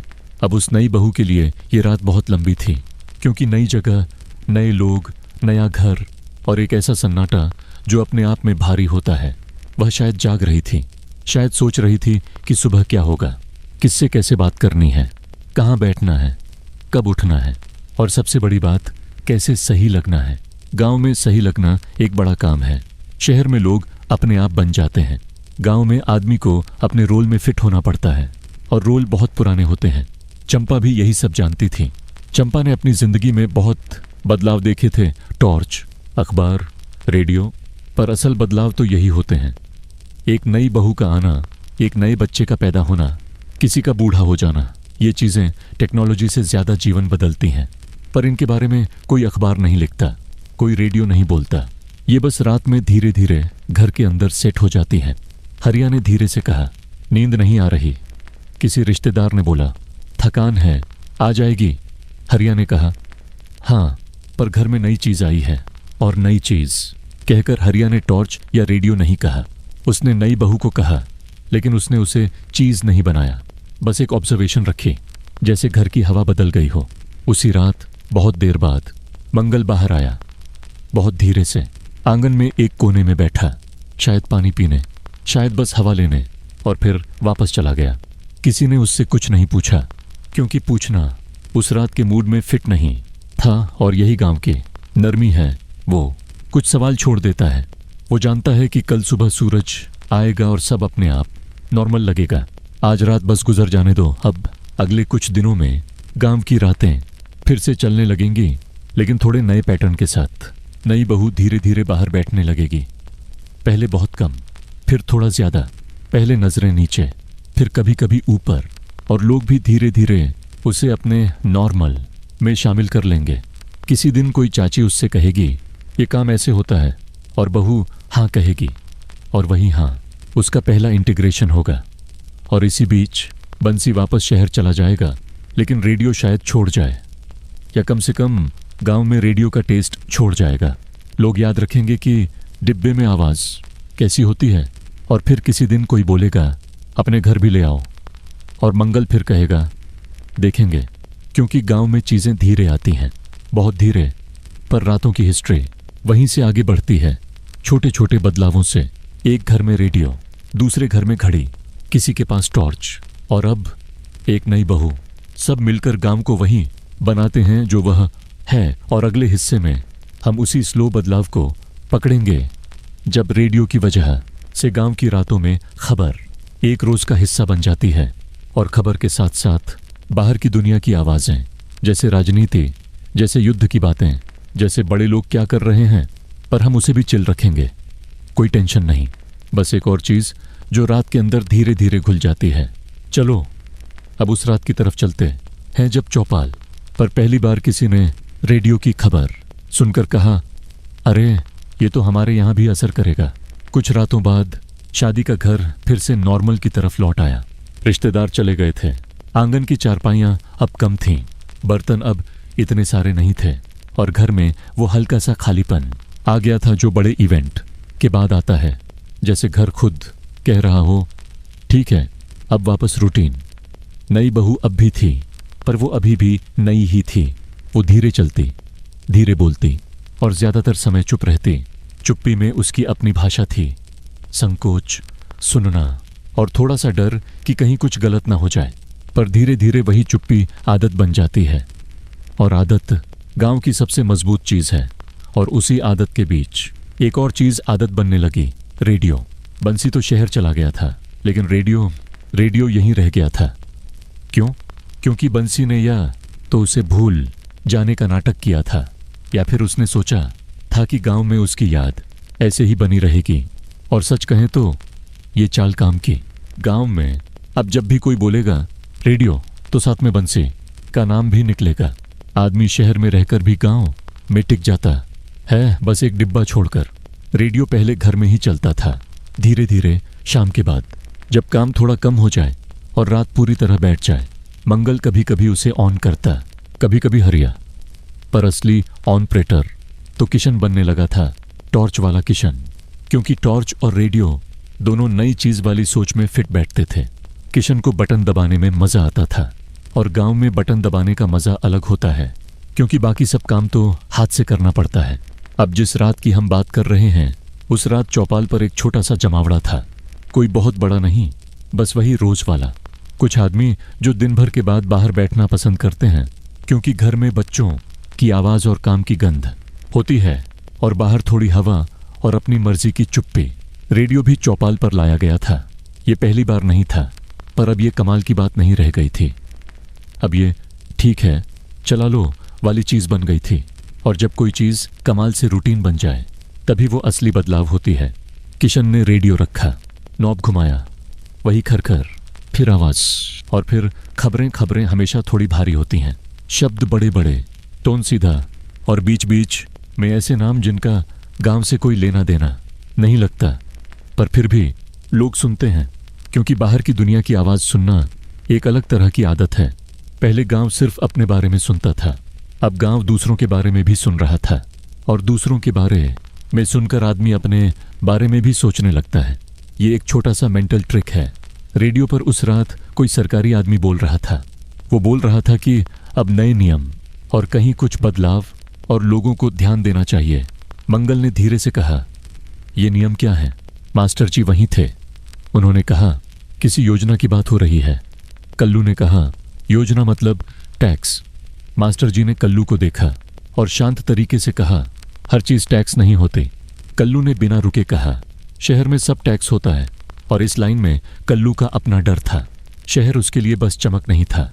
शहर एक जगह था जहां आदमी से कुछ न कुछ लिया जाता है, पैसा, समय और शांति। इसलिए कल्लू हर बड़ी बात का मतलब काट निकाल देता था। बहुत सुरक्षा वाला दिमाग था, बस आवाज ज्यादा थी। खबर आगे चली। रेडियो ने कुछ ऐसे शब्द बोले जो गांव के कानों में नए थे। राशन लाइन, कार्ड, दफ्तर। और यहां पर एक आदमी ने कहा, वही लाइन जो रातों में बहुत धीरे धीरे बनती है और फिर निकल आती है, ये हमारे यहां भी आएगा। उस आदमी की आवाज न घबराई हुई थी न खुश, बस वो सोच वाली थी। जैसे दिमाग ने पहली बार ये माना हो कि बाहर की दुनिया का असर अंदर भी आता है। अब तक गांव का कॉन्सेप्ट था हमारे यहाँ अलग चलता है, पर रेडियो ने धीरे धीरे ये इल्यूशन कम कर दिया था। मंगल ने पूछा, क्या आएगा? आदमी ने कहा, राशन वाला सिस्टम जो बोल रहे हैं। दूसरे ने कहा, हमारे यहाँ तो अनाज घर में ही है। पहले ने कहा, हाँ, पर अगर नियम बदल गए तो। यहाँ नियम शब्द बड़ा था। गांव में नियम का मतलब होता है कोई चीज जो तुम्हारे बिना पूछे तुम पर लागू हो जाए, और वो बात थोड़ी भारी होती है। पर अभी भी हम उसे टेंशन नहीं बनाएंगे, क्योंकि गांव भी अभी टेंशन नहीं बना रहा था। गांव बस नोट कर रहा था। मास्टर जी ने कहा, देखो, खबर सुनो, समझो, लेकिन डरने की जरूरत नहीं। कल्लू ने तुरंत कहा, मैं डर नहीं रहा, मैं बस बता रहा हूँ। और मैं बस बता रहा हूँ वापस आ गया। गांव की रातों का वही पुराना डिफेंस रेडियो, पर खबरें बदल गईं। अब कोई दूर देश का जिक्र आया, कहीं युद्ध जैसी बातें, कहीं नेता, कहीं भाषण। खबरें वैसे ही, थोड़ी सूखी, थोड़ी औपचारिक। हरिया ने बहुत शांत तरीके से कहा, हमारे यहाँ तो बस फसल की लड़ाई चलती है। किसी ने हल्का सा हम्म किया, क्योंकि यह लाइन मजेदार भी थी और सच्ची भी। और हरिया ने वही किया जो हरिया करता था, बड़ी दुनिया को अपनी छोटी दुनिया में फिट कर दिया। फिर एक और खबर आई, कहीं बीमारी, कहीं टीका, कहीं अस्पताल। और यहाँ पर चौपाल थोड़ी अलर्ट हुई, क्योंकि बीमारी का कॉन्सेप्ट गांव समझता है। बीमारी लोकल होती है, और बीमारी में शहर और गांव बराबर होते हैं। एक आदमी बोला, टीका क्या होता है? मास्टर जी ने कहा, छोटा सा इंजेक्शन जिससे बीमारी कम होती है। कल्लू ने कहा, इंजेक्शन से आदमी बीमार भी हो जाता है। मास्टर जी ने कहा, कभी कभी बुखार आता है पर ठीक हो जाता है। कल्लू ने फिर वही किया, डबल डाउन, मैं तो नहीं लगवाऊंगा। मंगल ने कुछ नहीं कहा, क्योंकि मंगल का तरीका था, पहले सुनो, फिर देखो, फिर तय करो। और गांव में यही तरीका सबसे टिकाऊ है। रेडियो बंद हुआ। हवा फिर से सिर्फ हवा रह गई, और रात फिर से रात। लेकिन अब रात के अंदर कुछ शब्द रह गए थे। राशन, कार्ड, दफ्तर, टीका। ये शब्द कल सुबह खेत में नहीं जाएंगे, पर दिमाग में रहेंगे। और दिमाग जब भी खाली होगा, उन्हें पलटेगा उसी रात घर लौटते हुए। मंगल ने चंपा से कहा, रेडियो में बोल रहे थे कोई नया नियम। चंपा ने पूछा, हमारे लिए? मंगल ने कहा, पता नहीं, पर लोग बोल रहे थे ये हमारे यहाँ भी आएगा। चंपा ने एकदम प्रैक्टिकल जवाब दिया, आएगा तो देखेंगे। मंगल ने कहा, हाँ, और यही गांव का असली मंत्र है, आएगा तो देखेंगे। न पहले से घबराना, न पहले से जश्न, बस देखना, और फिर अपनी रफ्तार से उसे अपने सिस्टम में फिट करना। नई बहू ने यह सब नहीं पूछा, उसने बस सुना, क्योंकि वो अभी भी नई थी, पर वो भी इन शब्दों को नोट कर रही थी, क्योंकि नई बहू को सबसे पहले यही सीखना होता है। इस घर में कौन सी बातों पर लोग रिएक्ट करते हैं, कौन सी बातों पर चुप रहते हैं, और कौन सी बातों पर बस हम्मा कर देते हैं। और उसी रात छोटू ने भी रेडियो की कुछ लाइनें सुनी। उसने कुछ नहीं समझा, पर आवाज उसे पसंद आई, और उसने वही किया जो बच्चों का सबसे अच्छा स्किल है, वो अपनी ही कहानी बना लेता है। छोटू ने कहा, रेडियो वाला आदमी बहुत दूर रहता है। मंगल ने कहा, हाँ। छोटू ने पूछा, वो हमारे गांव आएगा? मंगल ने हल्के से कहा, नहीं। छोटू ने कहा, तो हम उसके गांव चलेंगे? मंगल ने कहा, देखेंगे और देखेंगे को छोटू ने अपने तरीके से लिया। उसे लगा बस अब तो जाना ही है। बच्चे देखेंगे को हमेशा पक्का समझते हैं। बड़ों का देखेंगे एक्चुअली मतलब होता है, हो सकता है कभी नहीं। कभी कभी गांव की रातें बहुत साधारण होती हैं, इतनी साधारण कि अगर तुम उन्हें आज सुनो तो लगे इसमें हिस्ट्री कहाँ है। लेकिन असल हिस्ट्री अक्सर वहीं होती है जहां आदमी को अगली सुबह के लिए अपने दिमाग में एक काम सेट करना पड़ता है। जैसे कल कस्बे जाना है। कस्बे जाना कोई ट्रिप नहीं था, कोई पिकनिक नहीं, ये एक काम था। और काम वाला जाना हमेशा भारी लगता है क्योंकि उसमें अनिश्चितता होती है। गांव में खेत का काम कठिन है पर प्रिडिक्टेबल है। कागज वाला काम आसान दिखता है पर अनप्रेडिक्टेबल है, और अनप्रेडिक्टेबल चीजें रात में दिमाग को जागाए रखती हैं। उस शाम जब सूरज ढला, मंगल का चेहरा थोड़ा सोच वाला था। वो कुछ ज्यादा नहीं बोल रहा था, बस इधर उधर देख रहा था, जैसे अपने दिमाग में लिस्ट बना रहा हो। हरिया ने यह नोटिस किया क्योंकि हरिया को नोटिस करने की आदत थी। बुजुर्गों के पास काम कम होता है, ऑब्जर्वेशन ज्यादा। हरिया ने कहा, क्या हुआ, आज चुप है? मंगल ने धीमे से कहा, कल कस्बे जाना है। चंपा जो पास ही थी तुरंत पूछ बैठी, क्यों? मंगल ने कहा, कागज का काम है। और कागज का काम सुनते ही घर में एक बहुत हल्का सा वजन आ जाता है, जैसे किसी ने कमरे में एक थैला रख दिया हो। थैला बहुत बड़ा नहीं पर ध्यान खींचता है। हरिया ने पूछा, कौन सा कागज? मंगल ने कहा, वही जो बोल रहे थे, राशन वाला कार्ड। अब देखो, कार्ड शब्द आते ही बात थोड़ी नई दुनिया वाली हो जाती है। कार्ड का मतलब है अब चीजें मुंह जुबान से नहीं, कागज से चलेंगी। और गांव में कागज की इज्जत है, पर कागज का भरोसा थोड़ा कम है क्योंकि कागज कभी भी गुम हो सकता है, गलत हो सकता है, कम हो सकता है और रुक सकता है। और कागज का रुकना आदमी की जिंदगी रोक देता है। खेत नहीं रोकता, कागज रोक देता है। बड़ी अजीब बात है पर सच है। चंपा ने बहुत प्रैक्टिकल सवाल पूछा, क्या क्या चाहिए? मंगल ने कहा, पता नहीं, पर कह रहे थे फोटो और कुछ पहचान और गवाही। गवाही? हरिया ने पूछा। मंगल ने कहा, हाँ, किसी का नाम, साइन। हरिया ने धीमे से सांस ली। साइन? उसने ऐसे कहा जैसे साइन कोई जानवर हो जिसे पकड़ना मुश्किल है। गांव में साइन का मतलब अक्सर अंगूठा होता था, और अंगूठा भी एक तरह का साइन ही है, बस ज्यादा ईमानदार, क्योंकि अंगूठे में झूठ कम होता है। कागज पर लिखे साइन में आदमी कभी कभी जरा ज्यादा चालाकी भी कर लेता है। चंपा ने कहा, फोटो कहाँ से आएगी? मंगल ने कहा, कस्बे में बनती है। चंपा ने तुरंत कहा, और पैसा? मंगल ने कहा, हाँ, लगेगा।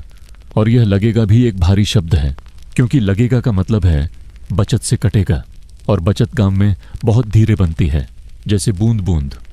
उस रात का खाना जल्दी हो गया पर नींद जल्दी नहीं आई, क्योंकि कल का कस्बा रात में अपनी जगह बना चुका था। मंगल चारपाई पर लेटा, पर उसकी आंखें पूरी तरह बंद नहीं थीं। वो कभी छत की तरफ देखता, कभी आंगन में, जैसे दिमाग बार बार चेक कर रहा हो, कल क्या करना है? हरिया ने उसे देखकर कहा, सुबह जल्दी निकल जाना। मंगल ने कहा, हाँ, लाइन लगती है। और लाइन शब्द गांव में एकदम नया सा था। लाइन का कॉन्सेप्ट शहर का है। गांव में लोग लाइन में कम, झुंड में ज्यादा खड़े होते हैं। लाइन का मतलब है नियम, और नियम का मतलब है तुम्हारी बारी, और बारी का मतलब है इंतजार। और इंतजार गांव के लिए कठिन नहीं, बस इरिटेटिंग है, क्योंकि इंतजार में आदमी कुछ पैदा नहीं कर रहा होता। खेत में इंतजार भी काम होता है, दफ्तर में इंतजार सिर्फ इंतजार होता है। चंपा ने कहा, खाना बांध दूं? मंगल ने कहा, हाँ, थोड़ा सा, दिन भर लगेगा शायद। दिन भर? हरिया ने दोहराया। मंगल ने कहा, कागज का काम है। हरिया ने वही बुजुर्ग वाला निष्कर्ष निकाला, कागज में समय ज्यादा लगता है। और इसी लाइन में गांव का अनुभव बैठा था।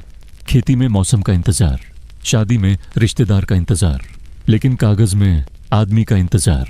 और आदमी पता नहीं कब काम करेगा, कब नहीं। नई बहू चुपचाप ये सब सुन रही थी। वो अभी बोलती कम थी, पर उसका दिमाग काम कर रहा था।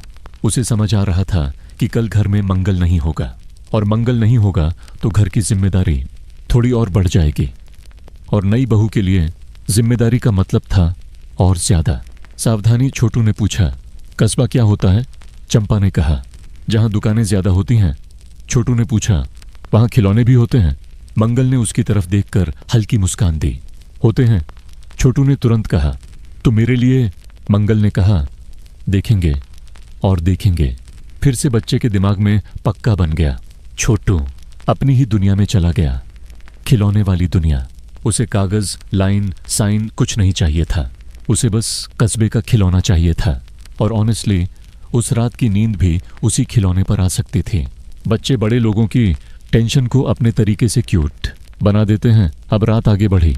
चंपा ने रोटी और थोड़ा सा सब्जी कपड़े में बांधी, पानी की छोटी बोतल रखी, मंगल के लिए एक कपड़ा अलग रखा, क्योंकि कस्बे में धूल अलग होती है। वहाँ धूल भीड़ वाली होती है। हरिया ने एक पुरानी सी थैली निकाली, उसमें कुछ सिक्के, कुछ नोट, और उसने मंगल को दिया। रख ले, मंगल ने कहा। हाँ, हरिया ने फिर धीरे से कहा, किसी के चक्कर में मत पड़ना, बस काम करके लौट आना। यहाँ किसी के चक्कर में का मतलब था दलाल, मुंशी, चाय वाला, कोई भी जो तुम्हें यह महसूस कराए कि बिना उसके तुम कुछ नहीं कर सकते। गांव के लोग दफ्तर से डरते हैं और उसी डर का फायदा कुछ लोग उठाते हैं। हरिया यह सब जानता था। बुजुर्गों की दुनिया में सिस्टम का अनुभव बहुत होता है, बस वो उसे बड़े शब्दों में नहीं बताते। मंगल ने कहा, हाँ ठीक है, और फिर सब सोने लगे, या कम से कम सोने की कोशिश करने लगे।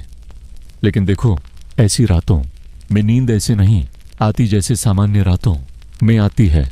ये रातें अलार्म वाली रातें होती हैं। भले अलार्म न हो, दिमाग खुद अलार्म बन जाता है। हर आधे घंटे में हल्का सा जाग कर चेक करता है कि सुबह हो गई क्या। रात के बीच में कभी कभी मुर्गे की आवाज़ भी आ जाती है गलत टाइम पर, और गांव में मुर्गा भी कभी कभी ऐसा करता है जैसे वो भी अपनी घड़ी टेस्ट कर रहा हो। मुर्गा बोले, आदमी जाग जाए, फिर आदमी कहे अभी तो रात है, और फिर करवट बदल ले। और यही छोटी छोटी चीज़ें इस गांव की रातों को असली बनाती हैं। सुबह होने से ठीक पहले मंगल की आंख खुल गई। उसने बाहर देखा, अंधेरा अभी भी था, पर हल्का। ये वही टाइम होता है जब रात पीछे हट रही होती है और सुबह अभी पूरी तरह आई नहीं होती। इस टाइम पर उठना गांव में कॉमन है, क्योंकि खेत वाले लोग इसी टाइम को शुरुआत मानते हैं। मंगल उठ गया, धीरे से हाथ मुंह धोया। चंपा ने उसे खाना दिया। हरिया ने बस आंख खोलकर देखा और बिना कुछ बोले सिर हिलाया।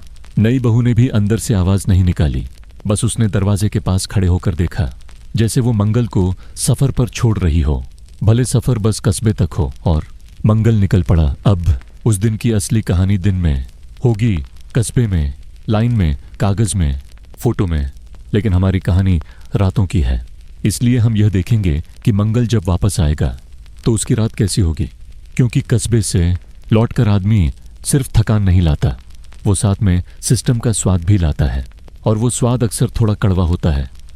तो चलो अब उसी रात की तरफ चलते हैं जब मंगल कस्बे से लौटता है, चारपाई पर गिरता है और पहली बार खुलकर कहता है, ये कागज वाला काम बड़ा झंझट है। मंगल उस दिन देर से लौटा, बहुत देर से नहीं, पर गांव के हिसाब से देर से, क्योंकि गांव में अगर कोई सुबह निकले और दोपहर तक न लौटे तो घर में टाइम थोड़ा भारी हो जाता है। और कागज वाले काम में तो देर होना कोई सरप्राइज नहीं, वो तो जैसे पैकेज में आता है, काम के साथ फ्री। जब मंगल घर के सामने पहुंचा तो उसके कदमों में खेत वाली थकान नहीं थी। खेत वाली थकान में शरीर थकता है, दिमाग शांत रहता है। दफ्तर वाली थकान में शरीर भी थकता है और दिमाग भी खींचता रहता है, जैसे किसी ने भीतर एक छोटी सी रस्सी बांध दी हो और उसे धीरे धीरे खींच रहा हो। चंपा दरवाजे पर ही थी। वो दिखाती नहीं, पर इंतजार करती है। और इंतजार का ये हुनर गांव की औरतों में बहुत पुराना है। बिना घड़ी देखे भी पता रहता है कि कितनी देर हो गई। हो आया? चंपा ने ऐसे पूछा जैसे ये कोई साधारण बात है। मंगल ने एक लंबी सांस ली। हाँ, हो आया, काम हो गया। चंपा ने तुरंत अगला सवाल रखा, क्योंकि उसे पता था हो आया का मतलब हमेशा हो गया नहीं होता। मंगल ने सिर हिलाया, लेकिन वो सिर हिलाना आधा था। हम आधा। हरिया बाहर चारपाई पर बैठा था। उसने सुना और तुरंत कहा, मैंने कहा था कागज में समय ज्यादा लगता है। मंगल ने चप्पल उतारी, हाथ मुंह धोया और चारपाई पर बैठते ही ऐसा लगा जैसे उसकी रीढ़ ने कहा, धन्यवाद। छोटू दौड़कर आया। बच्चों का दिमाग बहुत साफ होता है। उसे कागज का झंझट नहीं चाहिए था, उसे बस वो हिस्सा चाहिए था जो उसके काम का है। खिलौना। मंगल ने जेब टटोली और जेब से एक छोटी सी चीज निकली। कोई बहुत बड़ा खिलौना नहीं, बस एक छोटा सा सस्ता सा। लेकिन छोटू के चेहरे पर ऐसे खुशी आई जैसे उसे कस्बे की पूरी दुकान मिल गई हो। ये ले, मंगल ने कहा। छोटू ने पकड़ लिया और भाग गया। उसकी दुनिया फिर से सेट। अब असली बातचीत शुरू हुई। चंपा ने कहा, खाया पिया? मंगल ने कहा, वहीं चाय पी। चाय से पेट नहीं भरता, चंपा ने कहा और घर के अंदर चली गई। हरिया ने धीरे से पूछा, क्या हुआ कस्बे में? मंगल ने पहले कुछ नहीं कहा। फिर उसने वही लाइन बोली जो उसने अपने दिमाग में पूरे रास्ते कई बार बोली होगी। ये कागज वाला काम बड़ा झंझट है, हरिया ने कहा। बताया तो था। मंगल ने जैसे एक एक करके चीजें बाहर निकालना शुरू किया। पहले तो लाइन, फिर बोले फोटो नहीं है, फिर फोटो खिंचवाई। फिर बोले ये ठीक नहीं, फिर दूसरी खिंचवाई। फिर बोले गवाही चाहिए, फिर गवाही वाला आदमी नहीं था। फिर बोला कल आना। चंपा वापस आई, हाथ में खाना। उसने खाना रखते हुए कहा, तो आज क्या हुआ? बस लाइन में खड़ा रहा। मंगल ने खींच के साथ पर आवाज धीमी रखकर कहा, हाँ, और पैसे भी गए। चंपा ने बिना ज्यादा भाव बनाए बस कहा, कितने? मंगल ने बताया। चंपा ने 1 सेकंड के लिए चुप्पी पकड़ी। वो चुप्पी पैसे का हिसाब करती है। फिर उसने वही प्रैक्टिकल लाइन मारी, अगली बार क्या चाहिए? मंगल ने कहा, कल फिर जाना पड़ेगा। हरिया ने तुरंत कहा, कल क्यों? परसों चला जाना। मंगल ने सिर हिलाया। नहीं, बोले कल ही आना, नहीं तो नाम पीछे चला जाएगा।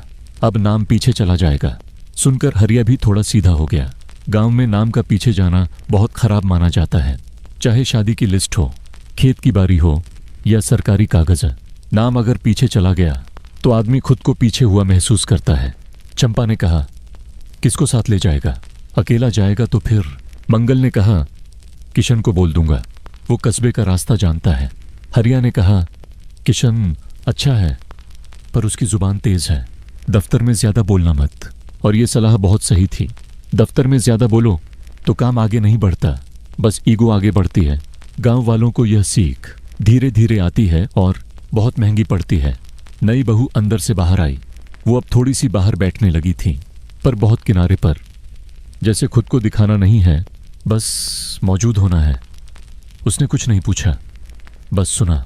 पर उसके चेहरे पर एक हल्की सी चिंता थी, क्योंकि जब घर का आदमी अगले दिन फिर बाहर जाएगा तो घर के अंदर का काम और घर के अंदर का ध्यान दोनों बढ़ जाते हैं।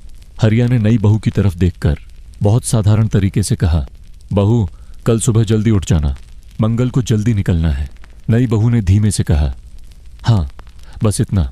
और हाँ में पूरा सिस्टम सेट हो गया। रात धीरे धीरे गहरी हुई। खाना खत्म हुआ। छोटू अपना खिलौना लेकर सोने लगा, लेकिन मंगल की नींद हल्की थी, क्योंकि कल फिर कस्बा, कल फिर लाइन, कल फिर वही चेहरे, वही खिड़की, वही अगला कहने वाली आवाज। और यही कागजा की असली ताकत होती है। वो रात में घुस आता है। खेत की मिट्टी पैरों में रहती है, कागज का काम दिमाग में रहता है। चौपाल पर उस रात भी कुछ लोग बैठे थे। मंगल भी थोड़ी देर चला गया, क्योंकि घर में बैठकर वही बात दोहराने से बेहतर है कि बाहर जाकर हवा ले लो। चौपाल पर किशन था, रमजान भी था, कल्लू भी था। और कल्लू हमेशा ऐसा दिखाता है जैसे उसे सब पता है, बस वो बताना नहीं चाहता। मंगल ने कहा, कल कस्बे जाना है फिर से। किशन ने कहा, क्या हुआ, आज नहीं हुआ? मंगल ने कहा, नहीं, बोले कल। कल्लू ने तुरंत अपना विशेषज्ञ मोड ऑन किया। मैं तो पहले से कह रहा था, दफ्तर मतलब घुमाना। रमजान ने कहा, तू तो हर बात में वही कहता है। कल्लू ने कहा, क्योंकि मैं सही होता हूं। और यहां कोई जोर से नहीं हंसा, बस हल्की सी हवा में एक दबा हुआ हम्मा खुल गया। यही गांव की रात वाली हंसी है, नींद को डिस्टर्ब किए बिना। मास्टर जी भी थोड़ी देर बाद आए। उन्होंने पूछा, कागज का क्या हुआ? मंगल ने कहा, अटका है। मास्टर जी ने बहुत शांत तरीके से कहा, दफ्तर का काम है, समय लगेगा पर हो जाएगा। हो जाएगा सुनना कभी कभी सबसे बड़ी दवा होती है, क्योंकि आदमी को असल में समाधान नहीं चाहिए होता। उसे बस यह भरोसा चाहिए होता है कि ये झंझट अनंत नहीं है। मंगल ने पूछा, मास्टर जी ये सब क्यों जरूरी है? पहले तो वह रुक गया। पहले तो क्या? पहले तो आदमी बस गांव में जी लेता था, पर अब धीरे धीरे जीने के लिए भी कागज चाहिए। मास्टर जी ने कहा, कागज से गिनती होती है और गिनती से व्यवस्था। कल्लू ने कहा, व्यवस्था मतलब परेशान। मास्टर जी ने बिना नाराज हुए कहा, कभी कभी, पर व्यवस्था से फायदा भी होता है। यहां बात फिर से वही हो, गई नई दुनिया का धीरे धीरे गांव में घुसना। टॉर्च से रोशनी आई थी, रेडियो से आवाज, और अब कागज से नियम। और गांव की रात बस यह सब देख रही थी, बिल्कुल वैसे जैसे रात सब कुछ देखती है। चुपचाप घर लौटकर मंगल चारपाई पर लेटा। चंपा ने कहा, कल मैं तुम्हारे लिए जल्दी उठ जाऊंगी। मंगल ने कहा, हाँ। नई बहू ने अंदर से पानी रखा और फिर चुपचाप अपने कोने में चली गई। लालटेन की लौ छोटी हो गई, आंगन में आवाजें कम हो गईं और मंगल की आंखें बंद होने लगीं। लेकिन दिमाग अभी भी दफ्तर की खिड़की पर खड़ा था, जहां कोई आदमी बिना देखे अगला बोल रहा है।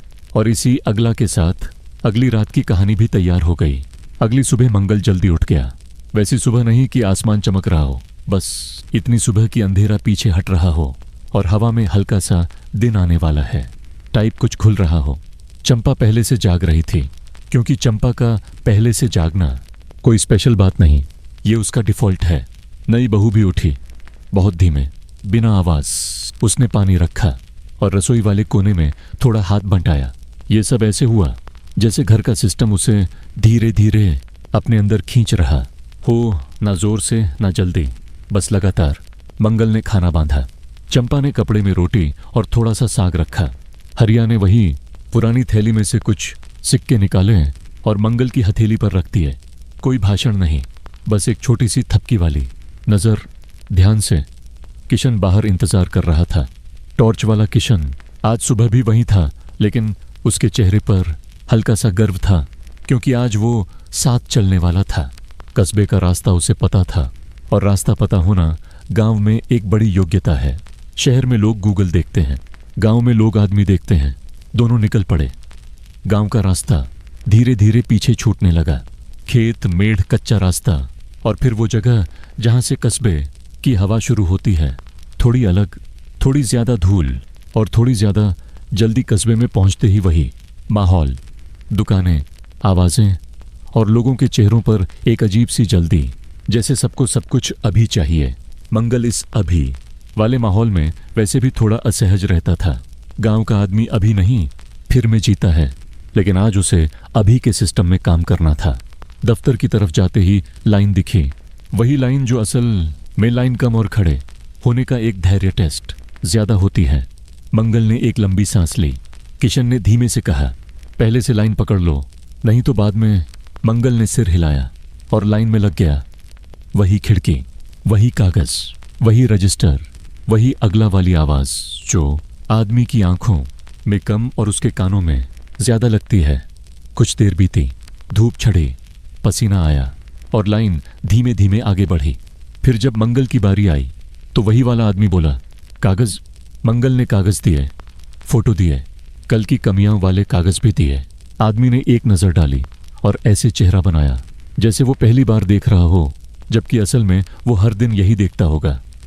पर ठीक है, दफ्तर में एक्टिंग भी एक तरह का काम है। ये गवाही? आदमी ने पूछा।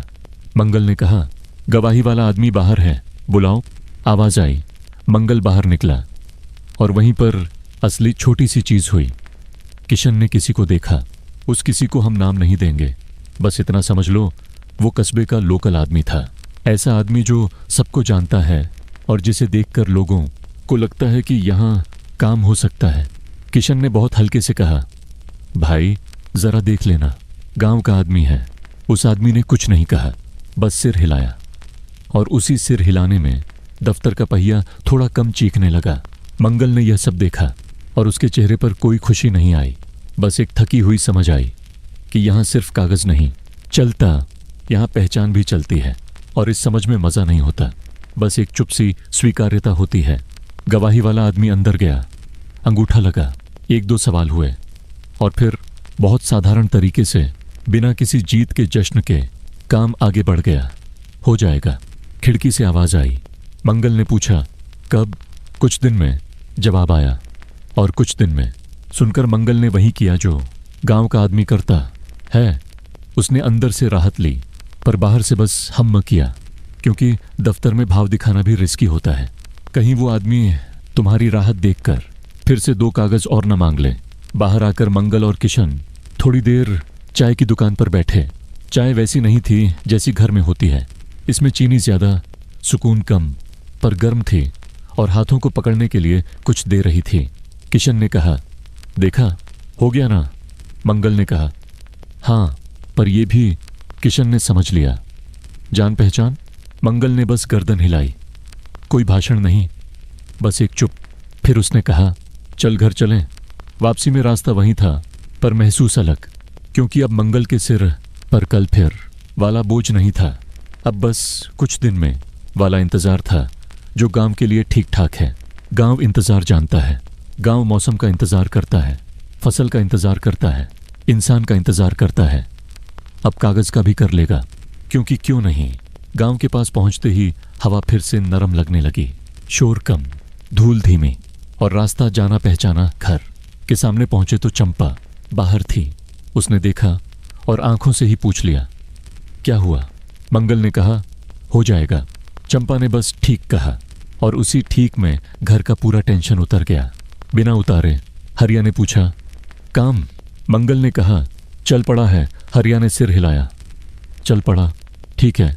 और देखो, गांव में चल पड़ा बहुत बड़ा वाक्य है। इसका मतलब है अब ये चीज रुकेगी नहीं, बस अपना टाइम लेगी। और टाइम लेना गांव में अपराध नहीं, आदत है। रात को चौपाल पर बात हुई। कल्लू ने भी सुन लिया और तुरंत बोला, मैं तो पहले से कह रहा था जान पहचान के बिना कुछ नहीं होता। मास्टर जी ने बहुत धीमे से कहा, कल्लू, बिना भी होता है, बस समय ज्यादा लगता है। कल्लू ने कहा, समय भी तो पैसा है।